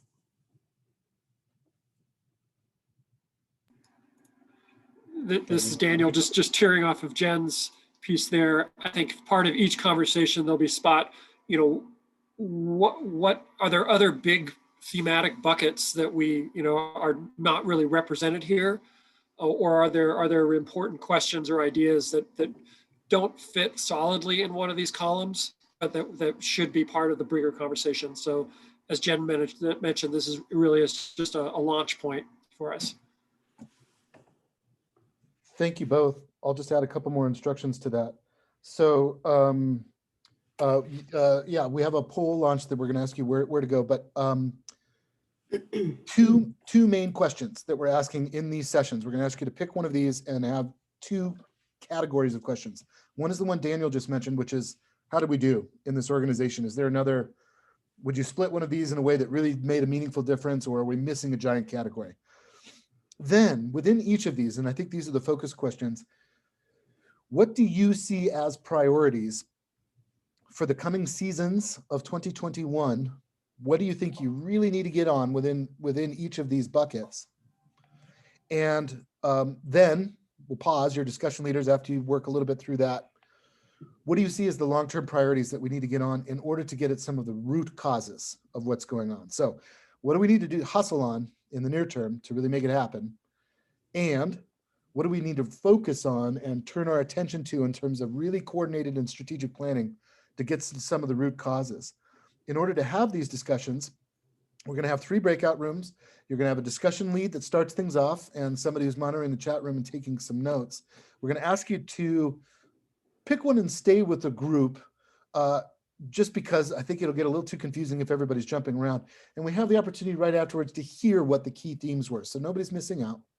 And now we just wanted to do a little poll to see where folks plan on going, just with the intention that if one of these buckets only gets a couple of people, we might ask for a shift. Let's see where you want to go, and then we're going to take a quick break. And then when we come back, you'll choose which room you want to go to. And the last thing I have to do before taking a quick break is check in with those that are dialed in by phone number to make sure that I can get you into the right room. Sorry, that was a lot of instruction. Jen, is the poll up? I can't see it if the poll is up. I just relaunched it, so it should be popping up for you. You should see it, and I am seeing people voting, so it looks like most people are seeing that. You're going to have to drive this. Folks, sometimes on Zoom, the different hosts can't see all of the polling, so I'm going to rely on Jen Merrick here to close and display results when you're ready. Oh, I think you just closed it, Kaylin. I didn't touch it. I didn't touch anything. Oh, someone did. Okay. Well, anyhow, we have 40 people who voted, so a good amount of people here. And I'm just sharing results now. It looks like we have people who are planning in going in all 3 areas, but influencing behavior is definitely the most popular. And interestingly, because there's been a lot of information in the chat about collecting and using the right information, gathering data, that does have the least. So it looks like it might be evenly distributed. As you're going to break, just consider which focus area fits your needs and your interests the best. And we look forward to seeing you in those rooms. So folks, everybody fix their names so that I don't have anybody with a computer and a phone line split. So when you come back, I'm going to give you a 5-minute break, actually a 7-minute break to 10:45. Please grab some water and stretch and do whatever you need to do to take care of yourselves. We're going to come back at 10:45. When you do, the rooms will be open, and please choose a room. I'll be here, so if you have any problems, we can assign you.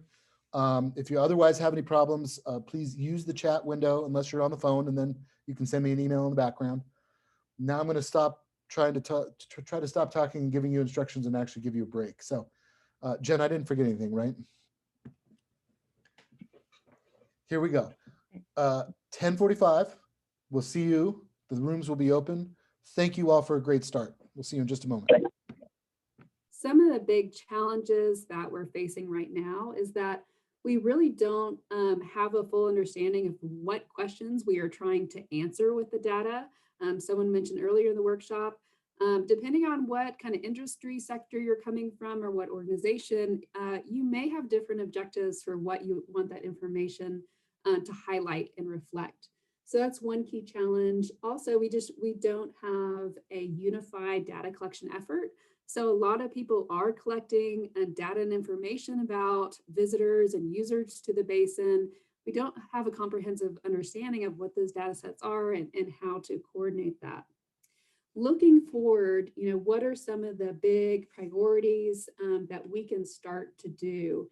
And the obvious one is to start to standardize our data needs, to define what those questions are that we're trying to answer, and have a sense of which partners could really be an asset to better collecting that information and analyzing that.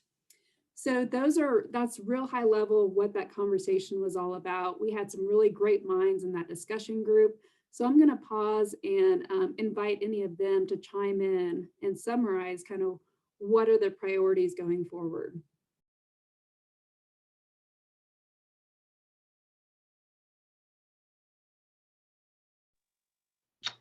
I think I'll just jump in. The one, and I'll keep not harping on this one because I think it's important, is if we really want to get to changing into a more sustainable destination, we're going to have to understand the economic modeling a whole lot better. And that's going to have to be a part of it so that we can figure out where we want to move that model to. Otherwise, it will really sort of stay in place. So I think that's a key one that we have to get to if we want to make real change, in my opinion. But the group was a great group, a lot of good suggestions. Thank you, Jennifer, for handling us.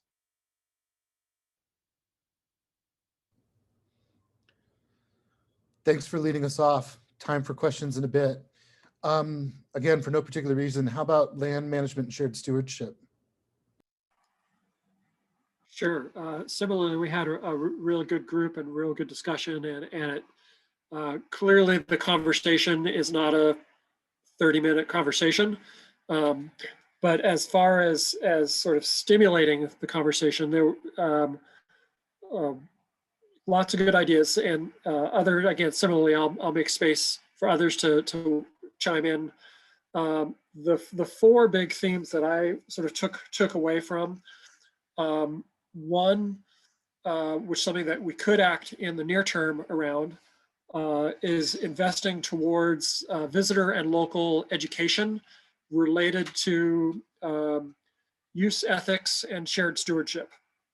Acknowledging that we have a mix of long-term locals as well as first-time visitors that are, every day there's a whole new population of first-time visitors. We had someone shared the phrase, how to make, the right choice and the only choice about, how to be a responsible recreator. So that first theme is around investing in visitor education and inspiring shared stewardship. Another theme was more organizational, looking at formalizing organizational collaboration, across our silos, as well as across our geography, recognizing that the Tahoe Basin, watershed is an insufficient boundary, around which to draw our, limit the collaboration. That the Lake Tahoe Basin is part of a larger cultural and geography system, and we need to work with our neighbors as part of that larger system. Third theme related to visitor capacity and volume, and an acknowledgement that there's an uncontrolled volume of visitors. So the idea of how might we evaluate and consider and manage limits, in what we're providing and how we're providing it. And I'd say the fourth one, and maybe ties back to the capacity piece, was more about transportation and congestion, thinking about vehicles and parking and congestion. And I'm sure I butchered some of those and missed some of those. So I'll make some space for others that were in that conversation if there's other prioritized themes that should be surfaced here.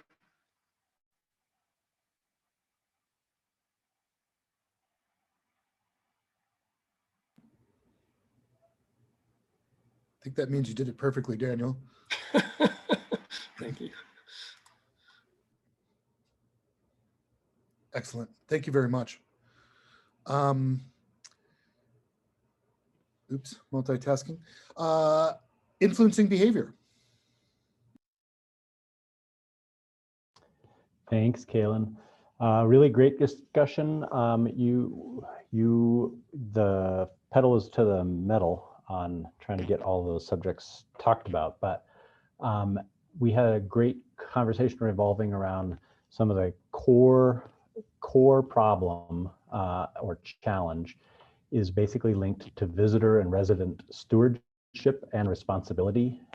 Julie Reagan coined the phrase trash and traffic. There might be a couple of other T words that we could add into there based on the rest of the conversation. Really good feedback there. A need for common goals and measures, the role of infrastructure and enforcement, and that messaging alone won't solve it. There was a great bit of the conversation focused on being prepared, whether it's a COVID preparation last year or being prepared for the likelihood that the second homeowners and new nature novices that have come to the basin as a result of COVID are not going to be leaving. They're going to stay, or they're going to continue to come. And so being prepared for them and not being caught flat-footed the way COVID led some agencies to be because of restrictions on employees' work and so forth. But there was sort of the beginning of a discussion around interagency incident command style responses, for example, to managing visitors in the basin. Service economy or service sector misunderstanding that the Tahoe Basin is not managed like Disneyland with people coming in to pick up after everyone. So needing to get to a place where, and this is a short-term and long-term goal, of getting residents and visitors alike to be learning about more responsible stewardship-driven behaviors and relying on the small business community and the recreation businesses in particular, as well as the interagency partners to share messages about taking care of Tahoe. So for example, mobilizing the business community who has a lot of frontline interactions with visitors and residents alike to basically start telling everyone to take care of Tahoe as part of the message. Julie also described a process in Iceland. When visitors visit Iceland, you take a pledge on your entry into Reykjavik that you are there and kind of pledging to abide by some specific behaviors. What kind of variation of that could we develop in the short term, even for the beginning of this summer? There was a longer term goal, several longer term goals and needs around travel management and public awareness of travel and transportation needs, and looking at the ways in which we can basically start to brand Tahoe as a multimodal opportunities for travel and move away from the intractable traffic problems by encouraging people to think about travel and transportation in different ways. And basically making the culture one of getting people around the lake is associated with other ideas about movement rather than just cars. Devin or anybody on that breakout, are there other items that I've missed? Certainly that we'd like you to chime in here. I went through and highlighted notes, but I know I missed highlights. Yeah, thanks, Colin. Devin with TRPA. I think one of the things that was talked about a lot too is that the concept of having a presence and having more people around that are demonstrating that good behavior, that are telling people how to behave, that are spreading that message. And if you see a bunch of people littering, you're also gonna litter. But I think Amy Barry during the meeting and the breakout said something really strong that Daniel Cressy kind of alluded to as well, but is really how do we redesign the landscape and infrastructure to force people to do the right thing? The only thing I'd add, Colin, is I think there was a lot of conversation around how important this meeting is today in making real advancement, and that we're breaking down the silos and we're having land managers and tourism officials sitting together solving this, and that to really begin the work, we need to make sure we have a shared vision and collective goal that this whole mix of folks is all agreeing to, and that we're all working together in the same direction. And if I could, I'm going to go a little rogue. I was not part of the influencing behavior group as part of the data discussion, but in talking with partners over the last couple months and last year, it's really making sure that it's not pointing to an us versus them sort of thing. When we're talking about, we want to see a shift in culture around sustainability and responsible tourism. That is directed to the visitors, but also the local residents that play in this backyard. It applies to our businesses. It applies to everyone. It's not just saying all those people visiting from outside the basin, hey, you need to get on board and become a steward. It's all of us. I think that also dovetails with something that Bob Kingman mentioned, which was that a lot of people on this call see ourselves as part of the solutions team, but more work needs to be done with the unusual suspects and engaging them at the NGO, small business, private sector side of things, and engaging them to help with achieving the message saturation and learning. Talk about making sure that we're informing the local residents about this whole process, that we're addressing sustainable recreation, a big outreach to residents about this process we're going through. That's important so that they know, that we all know what we're doing. Thanks, Becky. Yeah. I want to continue to let you all jump in wherever you want. In a minute, I'm going to turn to the chairs of Tahoe Interagency Executive Committee, Joanne and Bill Jackson, who kicked us off. But I'm reversing the order because you're already in it and talking about stuff. I'll invite you to talk about any commitments that you can make through your org and your networks and things that you want to do, or any comments that you want to make about how you organize yourselves going forward to achieve some of these goals. But frankly, the room and floor and topics are open. If we start stepping on each other, I'll try to manage through raising hands in the participant room, but we're doing pretty good just jumping in. So Joanne and Bill, I'll come to you in a minute, but let me open the floor and see if anybody wants in. I think one thing that we can learn is we probably need to focus on some best practices from other places around the country. It's not a Tahoe-centric issue. And there's a lot of places that are dealing with exactly these issues. And there's a lot of good ideas out there that other places and destinations are using. And I think that's got to be part of whatever process we're involved with, is benchmarking us against some other places. Nice comments in the chat room about One Tahoe messages, combined messages about intent and ethics and purpose, and even some examples, some links to examples of pledges and statements are in the chat room right now.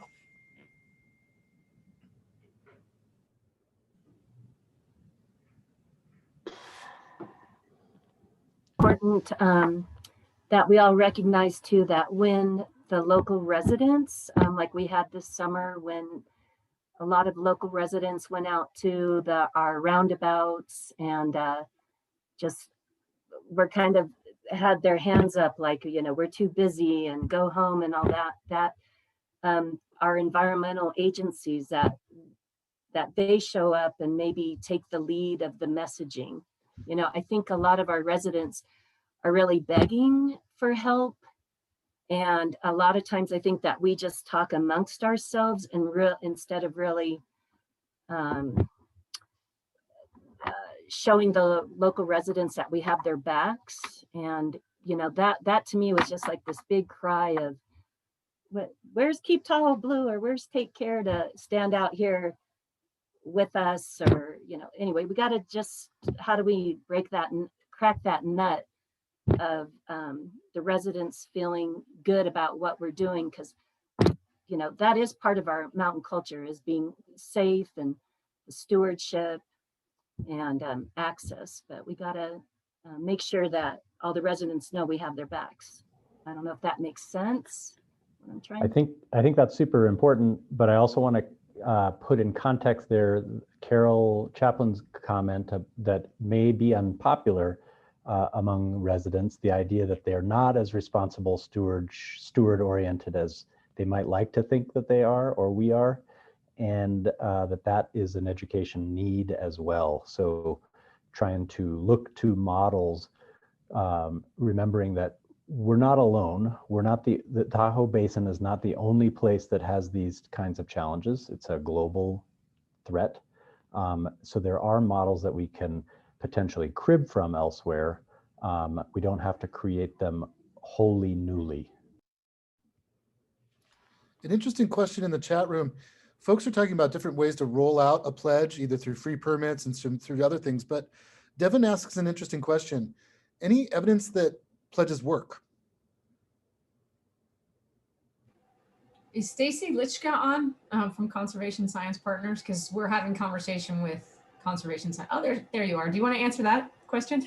Hi, yeah. You know, there is thanks everyone for inviting me and thanks for giving me a second to talk. I'm a social scientist and my research is mostly focused on understanding human behaviors in a conservation context and trying to develop programs that get people to do the things we want them to do. So thanks, Amy, for that question. There is quite a bit of evidence in a conservation context that messaging that involves making a commitment or a pledge does work, but there are ways to do it that make it more effective. So a couple of things to keep in mind that make pledges more effective are making those pledges public. So if I just sign a piece of paper and I fold it up and I put it in my pocket, that's less effective than if someone else sees my name on a list of having made a pledge. The other thing is making it really specific. So making it specific to a behavior or a small number of behaviors that we're really trying to encourage, rather than saying things like, be a good steward, say, take these 3 steps. I promise to put my trash where it belongs and, you know, use alternative transportation 10% of the time. So making those things as specific as possible, as public as possible, and then having reminders of the fact that you personally made that pledge. So things like stickers that say, I pledge to do X, and putting that on a water bottle where I see it all the time as a person, it reminds me that I've personally made that pledge. So those would be the 3 things that the research shows sort of increase the effectiveness of pledges. Yeah, just. I think you got to look at the idea of what's scalable too.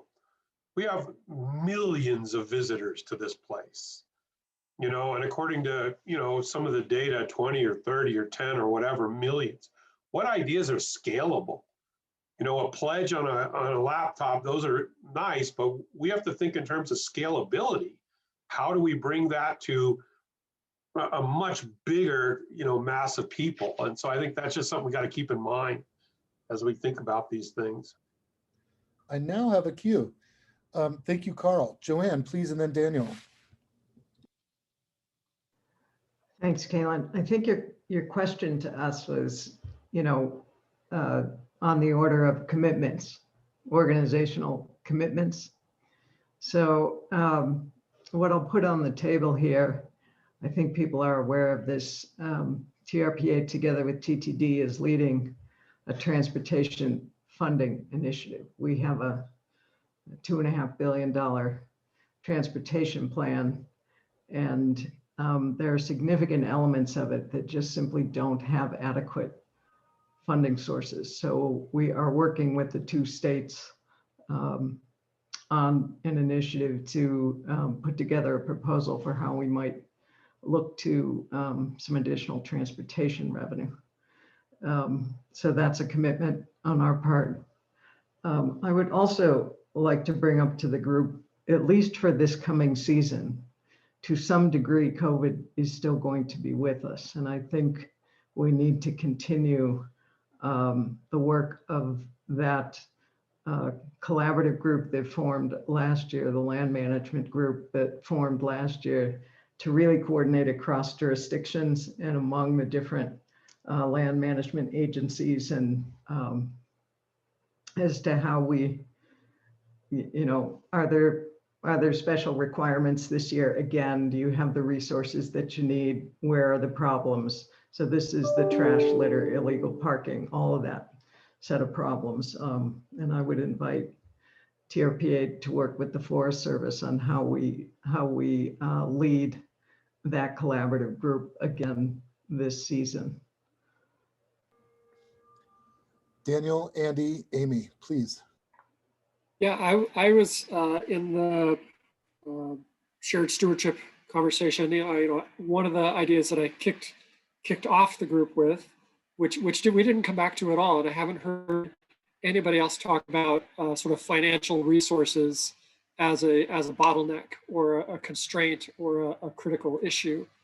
And just want to share that observation that often, at least in my my seat, a lot of the conversations around we don't have enough budget, we don't have enough staff, that kind of piece. But I'm just observing that this conversation has not focused around sort of scarcity.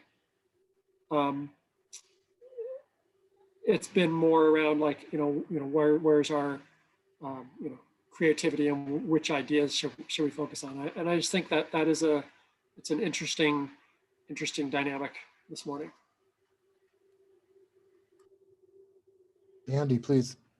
Yeah, thank you. And just kind of thinking about actionable items coming out of this meeting and talk around the pledge, which I think is a real important one. And Stacy, thank you for that information. And I'm thinking, we at North Shore are undergoing a process right now that is going to potentially push out our North Lake Tahoe kind of tourism stewardship pledge somewhere close to or around Earth Day. So if we're going to try to do a lake-wide deal, I know Carol on the South Shore belongs to the Pledge for the Wild and different things like that. I think we need to potentially get a subcommittee out of this group, potentially would be great. And Stacey, would be great if you could participate in that, given your background and interest in this. Because if we are going to do a kind of a lake-wide or regional-wide pledge, and there's a desire for individual regions to also participate in something like that, how do they align and making sure they align? Because we don't want anything to compete with each other. But as an actionable item coming out of today, maybe that's something that we can consider.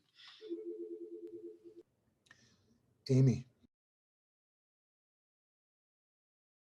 I love the pledge idea, but again, it puts us in a very flat-footed defensive kind of mechanism where we're asking people to do this thing. And I don't want us to lose the idea that we can force people to do the right thing. I think to Bob's point earlier, like people are coming to Tahoe, they're going to do whatever we ask them to do. And I think one thing I learned watching COVID is we did things that we didn't think would ever be possible, right? We shut the world down because COVID was growing.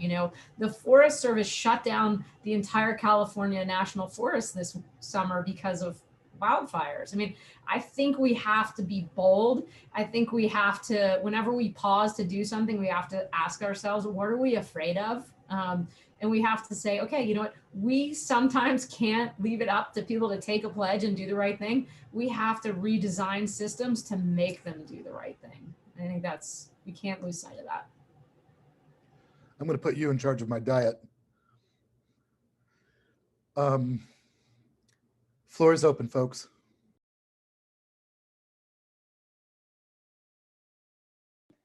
To Amy's point, I think she's got an interesting point.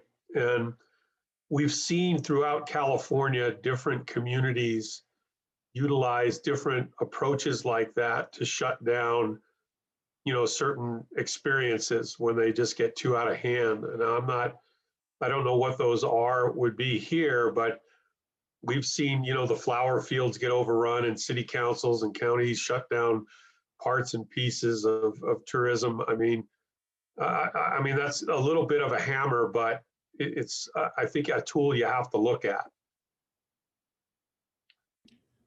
That's excellent. Kim Carr points out that she has a resource of young ambassadors that can be part of our toolkit and offer some information there. And it doesn't have to go this way, but I wanted to reintroduce the idea of commitments in the spirit of Amy's comment. Anything you all want to say now about commitments you can do individually, together? Doesn't have to be those comments, but I just want to invite that theme again.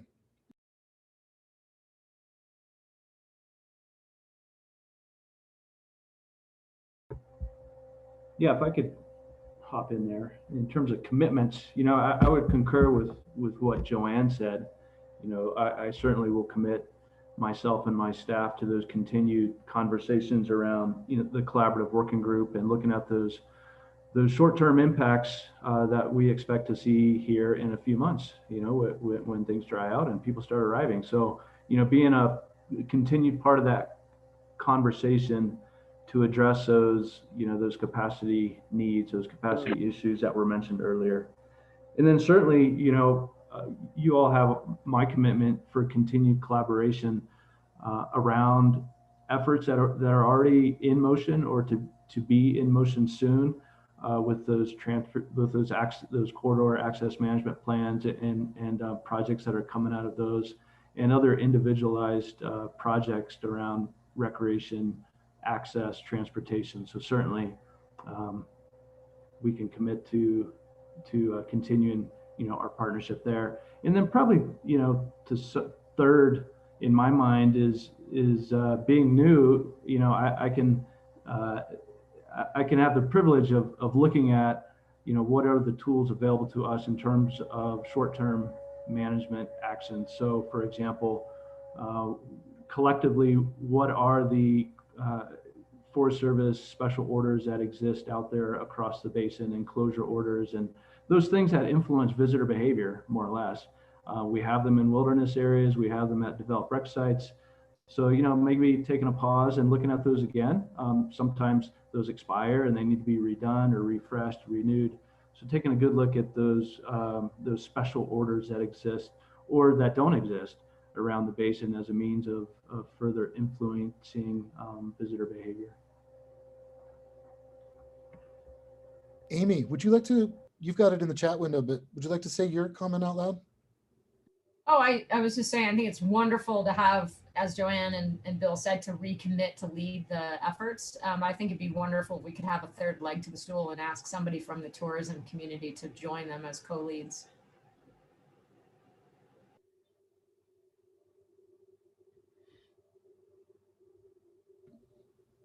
Thank you.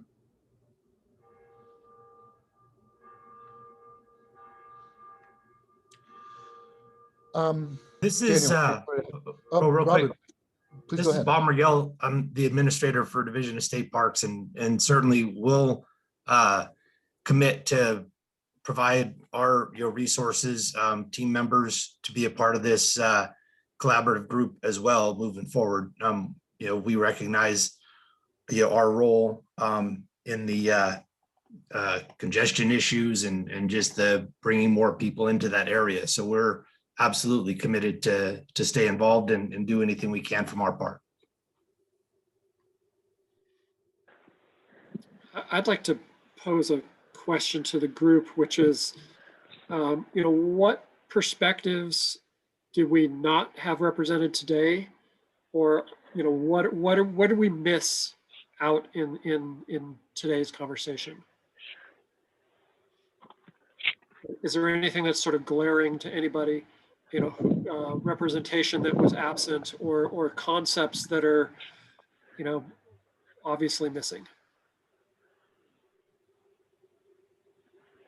Daniel, I'd like to offer that I think we're missing the youth, right? Our youth, the children that are fortunate enough to grow up in Tahoe, they have conservation ethic. They get access to natural resources, most of them, and then we need to bring others along, but exposing them with opportunities to be spokespeople, to volunteer, to demonstrate good stewardship, I think is really important. And also certainly our Latino community, helping them be more represented in the conversations, and really encouraging our youth to pursue careers in natural resources and conservation. and a diverse diversity of the youth. Kim, Thank you, thank you. Kim. John Wentworth, please. Yeah, just again, an outsider's perspective. I've never seen the Tahoe community speak this kind of granularly and focused in the meetings I've attended. It's inspiring and very encouraging to see you guys all doing this. All of us on the outside understand the real jurisdictional challenge that you guys have. And if you guys can solve your riddles, it's going to be a huge example for all of us. I put a couple of things in the chat about an effort called CalRec Vision, which we talk about scale and systems management. The one thing that's really missing from this conversation, I think it's missing down here in the Eastern Sierra, is the state of California. And how do we get the state truly involved in rural economic development, the challenges of rural areas? And I just want to put a couple of things in there in the chat to make everybody aware of that kind of stuff. But very encouraging, very inspiring conversation, and looking forward to seeing how you guys do. We are all in this thing together, and this goes to scale. It already is at scale. It's not something that's going to go to scale. So we're already there. Just encourage you guys to take a look at that, and a great conversation. Thanks for putting this together. Thank you, John. Good to see you. We're going to go Julie, Becky, Ashley. First, I want to point out Bob Kingman putting a challenge to have a surge plan in effect by Memorial Day. And Corey points out that the Washoe tribe is also a voice that's not currently part of this discussion. Julie, Becky, Ashley, please. Great. Well, wonderful discussion, everyone. I just wanted to circle back and try to connect dots of what I heard from everyone. And Kaylin, I know you'll do this as well as we wrap, but going back to what I heard Amy Berry say earlier, if we could all agree to developing a shared vision around this very topic as an outcome of this meeting, and then work together to build out what that looks like, I mean, that's a win, right? We haven't really had that before. I also really think that shared vision has to recognize that three-legged stool as well that we've all covered, the visitor education and local education piece, that the concept of a Take Care Tahoe pledge or something of that nature. But that alone isn't enough. So it's the infrastructure piece, kind of forcing people to do the right thing, and then also the third leg of the stool. Amy, I'm forgetting infrastructure, education, and enforcement. And then enforcement, we haven't had a lot of time to get into that, but that probably needs to be reflected in that shared vision and in our short-term plan, whether it's the surge plan for this season, for the summer, and then long-term. So just trying to connect the dots around that, and then connecting the private sector and the visitors authorities into more of an ongoing structure where we've been so successful in the last year and a half. I've never seen anything like it like this. So I'm encouraged and just grateful for that kind of participation. Let's keep it going. Becky. I also wanted to add, like, maybe then a fifth, I don't know, leg to the stool, but about the small business. Just all of us being really cognizant how important all these small recreation businesses are to our success. Because as I found really with, I own a bike shop and a ski shop, that how we communicate with the end user about stewardship, safety, access, but also the paddle outfitters that I work with on the water trail, especially like on the U.S. Forest Service lands, like at Pope Beach and such, where the concessionaire, when there's only one ranger or no ranger on the beaches, they have to be the police, they have to be the stewardship guide, they have to, calm everybody down, and just for everybody to think about the onus that is placed on a lot of the businesses and the outfitters we have. And I want to commend the hard work they do, and to think of all the pressure they have and their safety and sanity. So I just, as part of putting the economic modeling or the economic face to our discussion, including small business and how we empower them and continue getting them involved in representing them. Thank you. Thank you, Becky. You've got supporters of that same theme in the chat room. Ashley, please. Yeah, coming back to Daniel's question about maybe not necessarily a voice that is missing today, but maybe a topic that I know I have heard from some of our permittees, and I know it's been out there from other businesses in the community, is the availability of affordable housing and how that impacts the ability to, actually even just find people to work these rec sites. I know folks mentioned that the Washoe tribe was not a voice that is in the room today, and I don't want to speak for them, but I know as an example, I've spoken with the Washoe tribe about, being able to find folks that are able to live in the area, that can drive up to the West Shore or live on the West Shore to be able to work at Meeks Bay, as an example.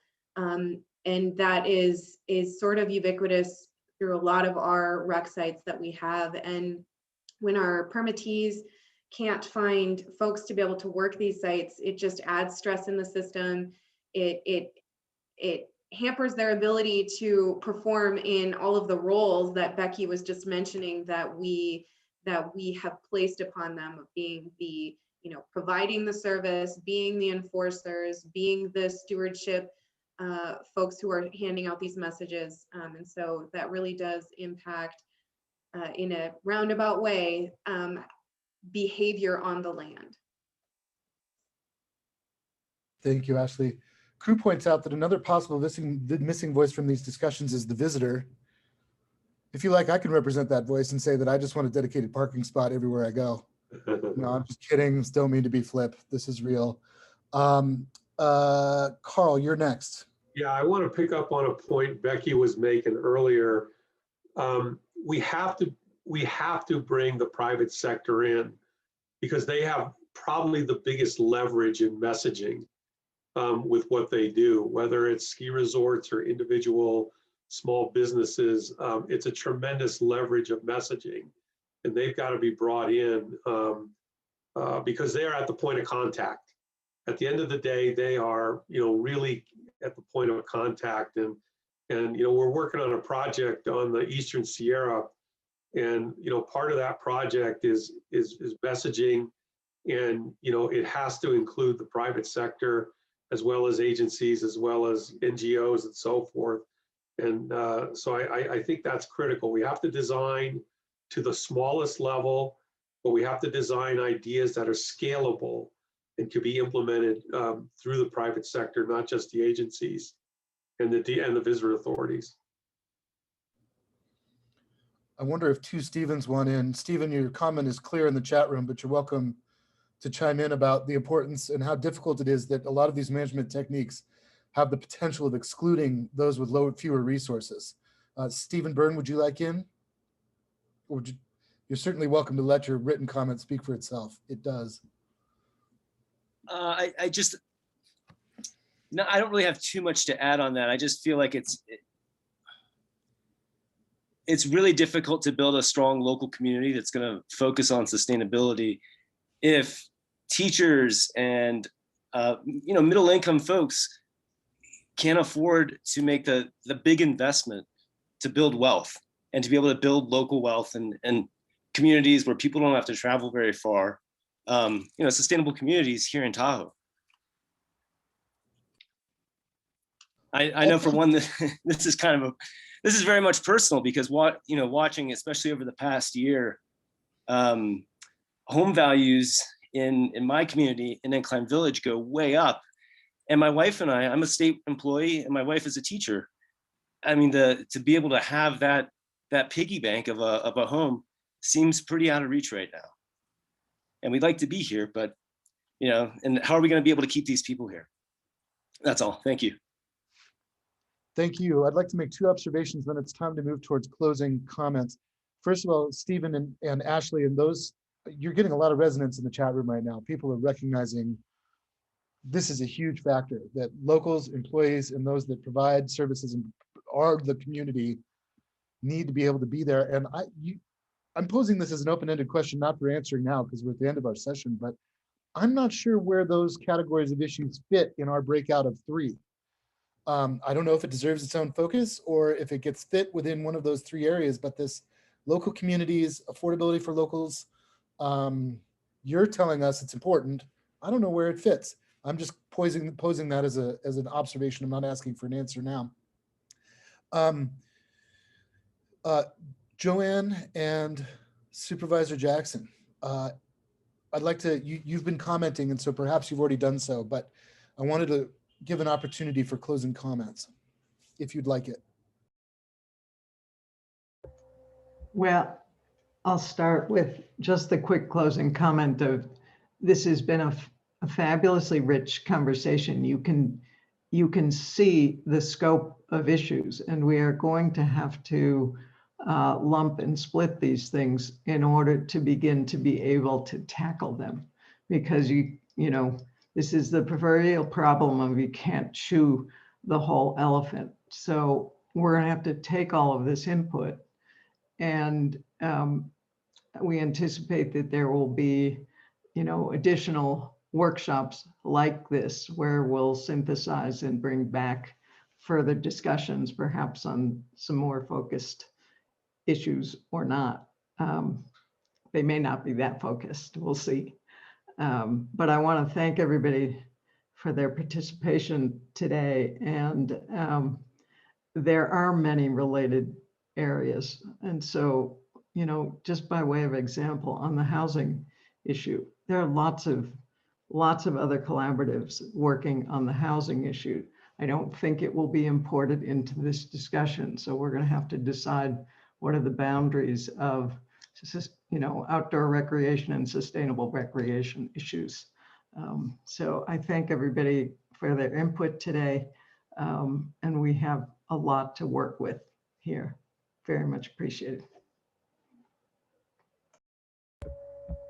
Yeah, just to echo what Joanne said, you know, thanks everyone for the great conversation. I'm walking away with, you know, probably more questions than I came here with, you know, and because many of you presented great questions, and I think we're gonna have to, you know, figure out how do we address each of those questions, or do they live in other committees and other efforts going on? But you know, certainly reflecting on Dr. Miller's presentation, things that really resonated with me. You know, he mentioned the Lake Tahoe Basin experience, and you know, holistically, what is that? What, you know, we want to lead by example, right? We want to recognize the importance of the tourism and recreation economy. So making sure we have that voice and that recognition in the room, and then destination stewardship and practice. And I think that's the whole, looking at this all holistically from that sustainable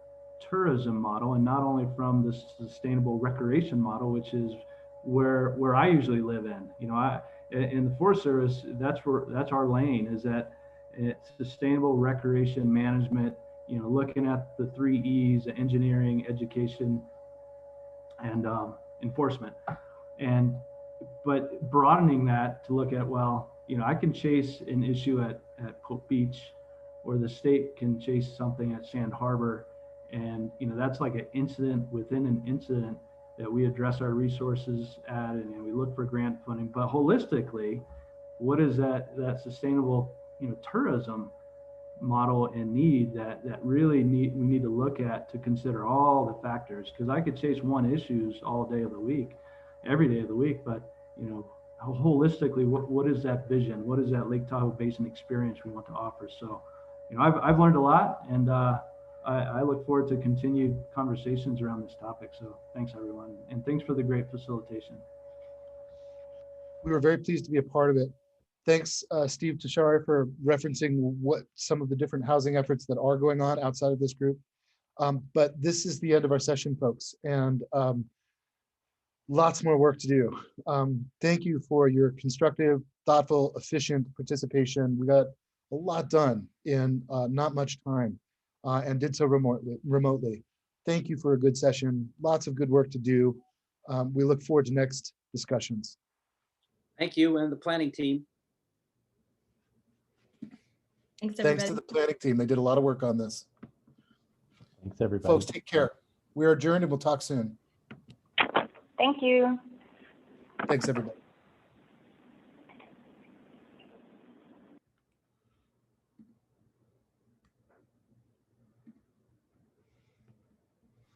Jim, Mayor, I just saved the chat. You did, okay. I wanted to make sure that we made sure we didn't lose all that gold. Would someone else do it just as backup? I got it. Yeah, I got Okay, it. good. I'm both copying and pasting, and I have the chat saved, so we're good. We can always go back into our account too and pull it. What we can't do is pull from Devin and Ashley. I got mine saved. Your breakout rooms. Okay, good. Yeah. Yeah, and I think Alyssa saved hers. I had talked to her about it yesterday and did a reminder, and she took some great notes. Good. So I have those as well. Good. Yep. Okay. Thank you, everybody. I really enjoyed that, and there were some really good ideas and good energy. I think our next challenge is how do we catch our breath and build on the momentum. Absolutely. And look for some of those easy short-term wins to reinforce that momentum. Totally. That's what, the positive thing is that there's so many people that want to be part of the solution. And that is a really positive thing. Everyone wants to come to the table. And, the important and crucial thing right now is to make sure that we're utilizing all that energy in kind of an efficient way and being really intentional about what we're moving forward on and making sure that's coordinated. We heard today there's like 3 different Tahoe pledges happening. How do we be intentional about how to make that effective and how do we make it coordinated so it's a basin-wide pledge and not just North Shore, South Shore, and that type of thing. So yeah, a lot of continued discussion. I was going to go ahead and